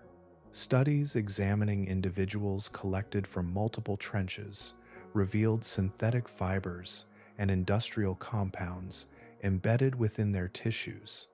Even here, at the greatest depths on Earth, evidence of human industry had already arrived. Beneath the visible animals lies another layer of life, still more ancient in character. Bacteria persist within the sediment itself, metabolizing sparse chemical resources under pressures capable of destroying most surface equipment. Foraminifera, single-celled organisms constructing delicate shells, spread across the trench floor in densities substantial enough to support microscopic food webs invisible without magnification. The hadal zone is not empty abyss but functioning ecology, assembled particle by particle from the slow descent of organic material through nearly 11 kilometers of water. Nothing in the trenches moves quickly. Energy is too scarce, conditions too demanding for wasteful motion. Yet life persists there with astonishing continuity. Communities endure in darkness deeper than mountains are tall, sustained by chemistry, pressure-adapted biology, and the endless faint rain drifting downward from a world they will never see. Long before spacecraft crossed the outer solar system, humanity carried a quiet assumption about life into every scientific model it built. Life belonged to the surface of worlds warmed by nearby stars. Oceans could exist elsewhere, ice could exist elsewhere, even atmospheres and storms could exist elsewhere. But without sunlight, there could be no enduring ecosystem complex enough to sustain animals, predators, or evolutionary stability. The deep ocean altered that assumption forever. When hydrothermal vents were discovered in the late 20th century, the revelation extended far beyond marine biology. Entire ecosystems existed in permanent darkness, drawing energy not from sunlight, but from chemistry rising through fractures in the seafloor. Tube worms, crabs, shrimp, bacteria, and predators formed complete ecological structures in regions where no photon from the sun had ever arrived. The discovery forced astrobiology into a different understanding of habitability itself. Suddenly, the universe became biologically larger. The conditions supporting black zone ecosystems on Earth are no longer considered unique. Beneath the frozen surfaces of several moons orbiting the outer planets, evidence suggests the existence of immense liquid oceans isolated from sunlight by kilometers of ice. These oceans are cold, dark, pressurized, and geologically active in ways that now appear strangely familiar. Europa, orbiting Jupiter far beyond the warmth of the inner solar system, contains a global ocean beneath an ice shell estimated to range between 10 and 30 kilometers thick. That ocean remains liquid because of tidal heating generated by Jupiter's gravity, which flexes Europa's interior continuously as the moon travels through its orbit. The process produces internal heat in much the same way. Repeated bending warms a piece of metal. Beneath the ice, current models suggest an ocean deeper than all oceans on Earth combined. Nothing there receives sunlight, yet sunlight no longer appears necessary. The pressure conditions predicted for Europa's lower ocean resemble parts of Earth's abyssal and hadal zones. Geological modeling further suggests the possibility of hydrothermal activity along its rocky seafloor, where heated water may circulate through mineral-rich crust exactly as it does near terrestrial vent systems. If such vents exist, they could provide chemical gradients capable of supporting chemosynthetic life. Enceladus, one of Saturn's moons, strengthened this possibility dramatically. In 2005, the Cassini spacecraft detected enormous plumes of water vapor erupting through fractures near the moon's south pole. These plumes vented directly into space from an ocean hidden beneath the ice shell. Later analysis identified water, salts, organic compounds, silica particles, and molecular hydrogen within the escaping material. That hydrogen proved especially significant. On Earth, molecular hydrogen is produced when seawater interacts with hot rock near hydrothermal systems.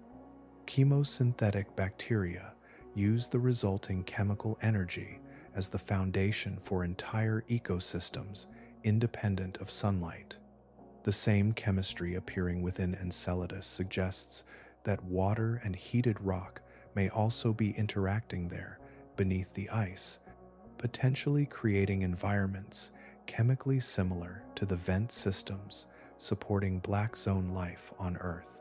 The predators inhabiting Earth's deep ocean therefore represent more than isolated biological curiosities. They demonstrate that evolution can produce stable, functioning ecosystems under conditions once assumed impossible. They show that darkness is not a barrier to complexity, that pressure does not prevent adaptation, and that energy can emerge from geology as effectively as from sunlight. Even the silence of these hidden oceans no longer feels empty in the way it once did. Beneath frozen crusts, drifting around distant planets, entire ecosystems may already exist in isolation, suspended in cold water over volcanic seafloors no human eye has ever seen. Creatures shaped by chemistry rather than sunlight may be moving through those depths at this very moment, following evolutionary paths entirely separate from those on Earth. The black zone changed more than biology. It changed the scale of where life itself may belong. Far beneath weather, beneath waves, beneath every surface rhythm familiar to human life, the black zone continues its endless motion. It does not pause when storms pass overhead. It does not respond to seasons in the way forests or grasslands do. Down there, in water untouched by sunlight, the planet remains active through other cycles entirely, carried by pressure currents, migration routes, chemical exchanges, and biological signals moving through darkness without interruption. The idea that the deep ocean is silent emerged mostly because human beings could not hear it. Before hydrophones descended into abyssal water, the depths appeared still in the same way outer space once appeared empty. Yet every improvement in our ability to listen revealed another layer of activity already underway. Sound travels immense distances through cold, dense water, and the black zone is saturated with it. At any moment, somewhere across the global ocean, sperm whales are producing clicks powerful enough to cross entire basins. Those sounds move through the deep sound channel with astonishing efficiency, carrying information farther than most terrestrial animals could ever communicate. Elsewhere, lanternfish rise toward the surface in synchronized migration, billions of bodies shifting vertically through the water column together. Snapping shrimp release, collapsing cavitation bubbles whose temperatures briefly exceed the surface of the sun. Deep-sea predators drift through darkness, while pulses of bioluminescent light flash silently around them like distant weather. None of this activity depends on human presence. None of it emerged because cameras arrived. The black zone was already full before observation began. For hundreds of millions of years, ecosystems at depth evolved entirely outside human awareness. Entire predator lineages emerged, specialized, diversified, and survived planetary catastrophes without ever intersecting with the surface world above them. Long before human language existed, goblin sharks were already navigating darkness through electroreception. Long before mammals evolved, ancient shark lineages were already moving between deep and shallow water on migrations still occurring now. Some of those animals continue lives so extended that human history itself becomes brief beside them. A Greenland shark alive today may have entered the ocean during the early 16th century, before telescopes, before industrialization, before accurate world maps existed. For centuries, it may have moved slowly through cold northern darkness without ever approaching the surface long enough for sunlight to penetrate its world. Entire civilizations rose, transformed, and vanished, while it continued hunting beneath polar ice at a pace slower than human walking speed. The goblin shark carries an even older continuity. Its lineage has maintained the same essential architecture for more than 125 million years. The elongated rostrum, electroreceptive sensors, and slingshot feeding mechanism persisted through asteroid impacts, shifting continents, and mass extinctions.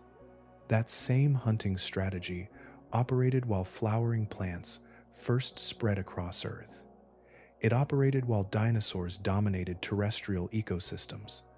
It continued unchanged while primates evolved, while humans learned agriculture, while cities appeared, and while satellites entered orbit.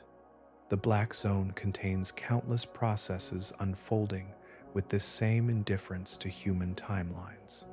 Trenches deeper than mountains are tall continue accumulating sediment, grain by grain. Hydrothermal systems circulate mineral-rich water through crustal fractures. Chemosynthetic bacteria convert geological energy into living matter beneath kilometers of ocean. Predators wait motionless in darkness, while marine snow drifts steadily downward from distant surface waters. They will never experience directly. What emerges from contemplating this hidden world is not emptiness, but scale. The deep ocean is not silent in any literal sense. It is alive with movement, sound, chemistry, and perception operating beyond ordinary human awareness. Its ecosystems do not revolve around humanity, and they never did. They exist with their own continuity, their own ancient rhythms, carrying on beneath the surface of the planet with a patience so immense that human civilization itself appears momentary beside it. Across the abyssal plain, sediment falls continuously through darkness, so slowly that human perception can barely comprehend the pace. Tiny mineral grains, microscopic shells, volcanic ash, fragments of dead plankton, traces of changing ocean chemistry, all descend together through the water column and settle onto the seafloor in layers thinner than paper. A single centimeter may require centuries to accumulate. Entire human civilizations can rise and disappear, while the abyss gains only a narrow film of new material. Yet over immense spans of time, those layers become archives.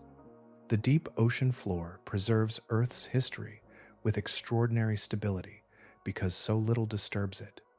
On land, erosion, wind, rivers, tectonic uplift, and biological activity constantly erase older surfaces. Forests grow over ancient ground, glaciers grind mountains flat, deserts shift, and coastlines vanish beneath changing seas. In the abyss, movement is slower. Sediment settles gently into place, and often remains there, largely undisturbed, for millions of years.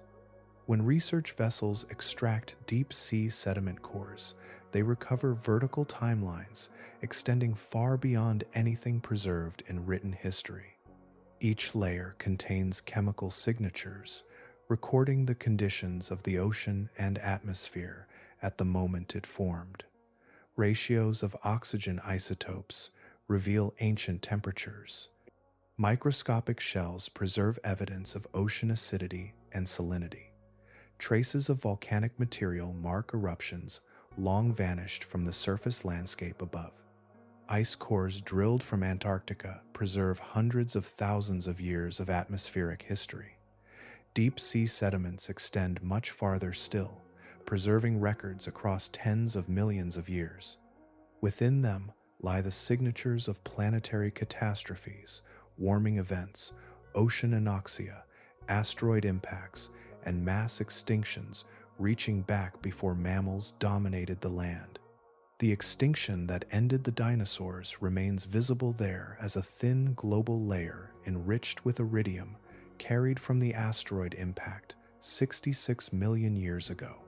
Beneath that boundary lie oceans belonging to another world entirely, one populated by ammonites, giant marine reptiles, and ancient plankton communities long erased from the surface Earth. Above it, ecosystems reorganize into the foundations of the modern biosphere. The abyss records both worlds continuously, without interruption. What makes the Black Zone especially strange is that some of its living inhabitants bridge these immense spans of time directly. Organisms occupying the abyss today often belong to lineages that persisted through the very catastrophes preserved in the sediment around them. Foraminifera still spread across trench floors, much as their ancestors did during ancient greenhouse climates. Bacterial communities continue metabolizing chemical compounds in environments stable across geological ages. Polychaete worms move through sediment, accumulating histories older than vertebrate life on land. Certain individual organisms endure long enough that even human history becomes compressed beside them. Cold seep tube worms alive now may have begun growing while wooden sailing ships first crossed unfamiliar oceans. Greenland sharks, still moving beneath northern waters, may already have been centuries old before industrialization transformed the atmosphere above them. Their slow metabolisms, cold environments, and stable habitats stretch biological time into unfamiliar scales. Some lineages seem almost untouched by planetary upheaval. The goblin shark's fundamental design persisted through the extinction event that erased most large animals on Earth. While continents shifted, climates oscillated, and ecosystems repeatedly collapsed and rebuilt, the same elongated rostrum and slingshot jaw continued functioning in deep water darkness. In the Black Zone, time behaves differently because environmental stability behaves differently. Temperatures remain nearly constant. Sunlight never arrives to impose seasons or daily cycles. Pressure changes little across millennia. Ecosystems persist with a continuity rare anywhere else on Earth. Descending into the deep ocean, therefore, becomes more than movement through physical depth alone. Each kilometer downward passes through environments increasingly insulated from the rapid changes of the surface world. The abyss does not merely preserve ancient history and sediment. It preserves ancient ways of living, ancient evolutionary strategies, and ancient biological rhythms still operating beneath the modern world, carrying fragments of Earth's distant past forward into the present without ever fully letting them disappear. Long before human instruments entered the abyss, the black zone was already changing itself. Species emerged, diverged, vanished, and adapted beneath kilometers of water, while continents shifted overhead and entire mountain ranges rose and eroded away. The deep ocean has never been static. Even in darkness that appears motionless to human eyes, evolution continues with patient persistence. What makes this difficult to fully grasp is how recently the deep became visible to us at all. Many of the animals now considered defining inhabitants of the abyss entered scientific awareness within a single human lifetime. The giant squid remained suspended between rumor and biology until the first photographs of a living individual were captured in 2004. Hydrothermal vent ecosystems, now central to biology and astrobiology alike, remained completely unknown until 1977. The deepest confirmed octopus sighting was recorded only in 2020. 2 years later, the known depth limit for fish shifted again when snailfish were filmed deeper still in trench water once believed nearly uninhabitable. The pattern repeats continuously. Every improvement in submersible technology, remote imaging, deep water sampling, or genetic analysis expands the outline of the unknown faster than it resolves it. The black zone behaves less like a completed scientific catalog and more like a manuscript still being written while we read it. Researchers returning from deep ocean expeditions often describe a particular sensation that lingers after resurfacing. It is not certainty. It is not completion. Instead, observation itself enlarges the boundaries of uncertainty. A newly documented organism reveals anatomical structures with no clear evolutionary explanation. A trench ecosystem displays population densities inconsistent with previous energy models.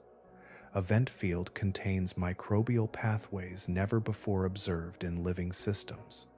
Each discovery produces additional questions that could not even have been asked before the discovery existed. Part of this comes from scale. The ocean formed approximately 3.8 billion years ago. Complex animal life has occupied it for roughly 600 million years. Human beings, by comparison, only began systematic exploration of the deep ocean within the past several decades. In practical terms, our understanding remains near the opening paragraphs of an immense biological history. And even within those opening pages, the discoveries have already transformed foundational assumptions about life itself. Ecosystems independent of sunlight were found thriving around hydrothermal vents. Predators evolved sensory systems functioning in total darkness under crushing pressure. Organisms developed lifespans measured not in years, but in centuries. Entire food webs emerged around chemistry alone, disconnected from the surface world above. The abyss no longer resembles the empty wasteland early oceanographers imagined. Increasingly, it appears as one of the primary engines of biological innovation on Earth, a place where evolution solved problems using methods the surface world rarely required. That possibility extends beyond Earth as well. The chemistry supporting vent ecosystems beneath the Pacific now shapes the search for life beneath extraterrestrial oceans sealed under planetary ice. The black zone altered not only marine biology, but humanity's understanding of where life itself may exist. Yet despite everything now known, the deep remains active beyond observation. At this moment, somewhere beneath 1,000 meters of water, bioluminescent signals are crossing through darkness no sunlight has ever touched. Lanternfish are rising toward the surface before dawn reverses the migration. Sperm whales are descending through cold layers of pressure, carrying echoes deeper into the ocean than any human voice can travel. A Greenland shark born centuries ago continues moving through Arctic water with almost immeasurable patience. None of it pauses for discovery. The black zone does not become extraordinary when humans arrive to witness it. Its ecosystems operated long before our species existed, and they continue now with the same indifferent continuity. The darkness remains inhabited, the ocean remains unfinished, and somewhere beyond the reach of every existing map, evolution is still quietly becoming something new. For most of human history, the deep ocean existed more comfortably as symbol than reality. Ancient maps filled empty water with serpents and impossible leviathans because invention was easier than admitting ignorance. The abyss became a place onto which uncertainty itself was projected, a darkness beneath ships that few imagined could ever truly be known. Even when science began turning toward the ocean seriously, the assumptions remained narrow. During the voyage of the HMS Challenger between 1872 and 1876, researchers lowered dredges into water thousands of meters deep and recovered organisms from depths where many scientists believed life could not survive at all. The findings contradicted prevailing biological theory so completely that portions of the scientific community initially resisted them, treating the specimens almost as contamination or error rather than evidence. The pattern established there continued through every major stage of deep ocean discovery afterward. Life below 200 meters was once considered unlikely. Then organisms were found deeper. Complex ecosystems beyond 2,000 meters were considered implausible. Then cameras revealed predators, scavengers, and migrating biomass distributed across entire abyssal regions. Sunlight was assumed necessary for sustaining large biological systems until hydrothermal vent communities demonstrated otherwise. Oxygen minimum zones were believed too chemically hostile for advanced animals until vampire squid and specialized fish revealed entire survival strategies built around those conditions. Again and again, the black zone forced revision not because science predicted its complexity, but because direct observation made denial impossible. There is something revealing in that repetition. Human understanding of the abyss has advanced through a sequence of underestimations, each one replaced reluctantly by a reality larger, stranger, and more biologically inventive than expected. The deep ocean did not gradually conform to existing models. Existing models repeatedly failed to contain it. That history carries a particular weight now, because the black zone is changing under human influence faster than it is being understood. Bottom trawling crossed deep continental slopes before many of their coral systems had been documented. Plastic fibers entered trench ecosystems before baseline biodiversity surveys existed for those same trenches. Proposed mining operations target abyssal plains whose microbial and invertebrate communities remain largely undescribed. There are evolutionary lineages that may already have disappeared before any human being knew they existed. This form of loss sits outside ordinary historical language. Extinction usually implies recognition first, a species observed, named, studied, then lost. But in the abyss, there are almost certainly organisms erased before documentation, biological histories ending in darkness without entering human awareness even once. Millions of years of adaptation may conclude beneath sediment plumes or warming water without a photograph, without a preserved specimen, without evidence beyond an absence no one realized should have been filled. The tragedy within that possibility is not sentimental alone, it is intellectual. Every major discovery in deep ocean science has expanded biology itself, altering assumptions about metabolism, survival, sensory systems, ecological structure, and even the possible distribution of life beyond Earth. To lose unknown species in such a place is not only the disappearance of organisms, but the disappearance of information. And still, despite centuries of error, the temptation remains to imagine the unseen as unimportant. Human attention naturally gravitates toward what is visible, inhabited, illuminated. The black zone resists all three. It exists beneath ordinary experience, inaccessible without machinery, hidden under pressure and distance vast enough to detach it psychologically from daily life. Yet the history of deep ocean science suggests a remarkably consistent lesson. Every time humans reached farther into the abyss, the ocean revealed more complexity than anticipated. Every assumption of emptiness gave way to evidence of abundance. Every declaration of limitation dissolved beneath new observation. The black zone asks for a particular kind of honesty in return, not reverence and not fear, but the willingness to admit that ignorance about a place does not reduce its importance.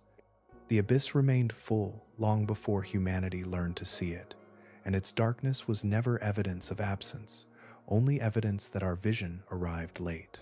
Near the end of every descent into the deep ocean, there comes a point where the last traces of sunlight disappear completely. Not dimmed, not blurred, but gone. Beyond that boundary begins the largest continuous habitat on Earth, a world that occupies most of the planet's living space while remaining almost entirely outside ordinary human awareness. To understand the black zone fully is to recognize scale in a different way than most people ever need to. The ocean covers more than 2/3 of Earth's surface. Most of that ocean is deep. Most of that depth exists in permanent darkness. The majority of the habitable space on this planet has never received sunlight at all. Human civilization developed on coastlines, river valleys, plains, and forests beneath open sky. And because of that, the illuminated surface came to feel like the whole world. Maps reinforced the illusion. Satellites reinforced it further. Continents were named, borders drawn, mountain ranges measured, deserts crossed. Yet, beneath the thin layer of light where human history unfolded, rests a volume of water so immense that the known world above it begins to seem almost fragile by comparison. Down there, at depths exceeding 2,000 meters, anglerfish continue drifting through the dark with luminous lures suspended before their jaws. Greenland sharks move through Arctic water at a pace slower than human walking speed, carrying bodies older than entire nations. Snailfish hunt along trench floors, deeper than Mount Everest is tall. None of these animals possess awareness of the civilization above them. Their existence proceeds entirely outside the human story. This is not metaphor, it is the literal condition of the planet. The black zone is Earth's dominant environment, not its edge case. Its ecosystems occupy greater volume than all terrestrial habitats combined. Its evolutionary history extends back hundreds of millions of years. Its predators survived asteroid impacts, climatic collapses, glaciations, and extinction events that transformed the continents overhead beyond recognition. Even now, much of it remains unseen. Somewhere beneath the Pacific tonight, bioluminescent flashes are moving through water no camera has entered. Somewhere along the abyssal plain, marine snow continues falling through the dark in a process older than mammals themselves. Hydrothermal vents release mineral-rich water into surrounding currents, while bacterial colonies convert chemistry into living tissue exactly as their ancestors did long before human beings evolved language. The scale of that continuity changes something in the mind once it settles there completely. Human history begins to feel brief, bright, and surface-bound, a temporary layer of light crossing the exterior of a much older world beneath it. Cities rise and vanish in spans shorter than the lifetime of a Greenland shark. Entire civilizations occupy less time than the slow accumulation of sediment across parts of the abyssal floor. And still the deep continues with immense patience. The remarkable thing is not simply that life survives there, but that it flourishes under conditions once believed impossible for complex organisms. Pressure sufficient to collapse steel structures became ordinary biology. Darkness became habitat. Scarcity became specialization. Isolation became stability across geological time. The abyss transformed constraints into ecosystems. Because of that, the black zone no longer stands merely as a remote biological curiosity. It has become part of how humanity understands life itself, both on Earth and beyond it. The chemistry-sustaining vent systems beneath the Pacific may already exist beneath the ice-covered oceans of distant moons. The predators moving through Earth's midnight waters may resemble forms of life that someday emerge elsewhere in the universe under equally cold and sunless conditions. But tonight, they remain here, beneath us. Long after sleep arrives on land, the ocean will continue in darkness. Predators will keep moving through trench water. Lanternfish will rise toward the surface before dawn pulls them downward again. Sperm whales will descend, carrying sound into depths no human lungs could survive. Marine snow will continue falling through the black. It was happening before the first human looked out across the sea. It will continue long after the final human light disappears from the surface above.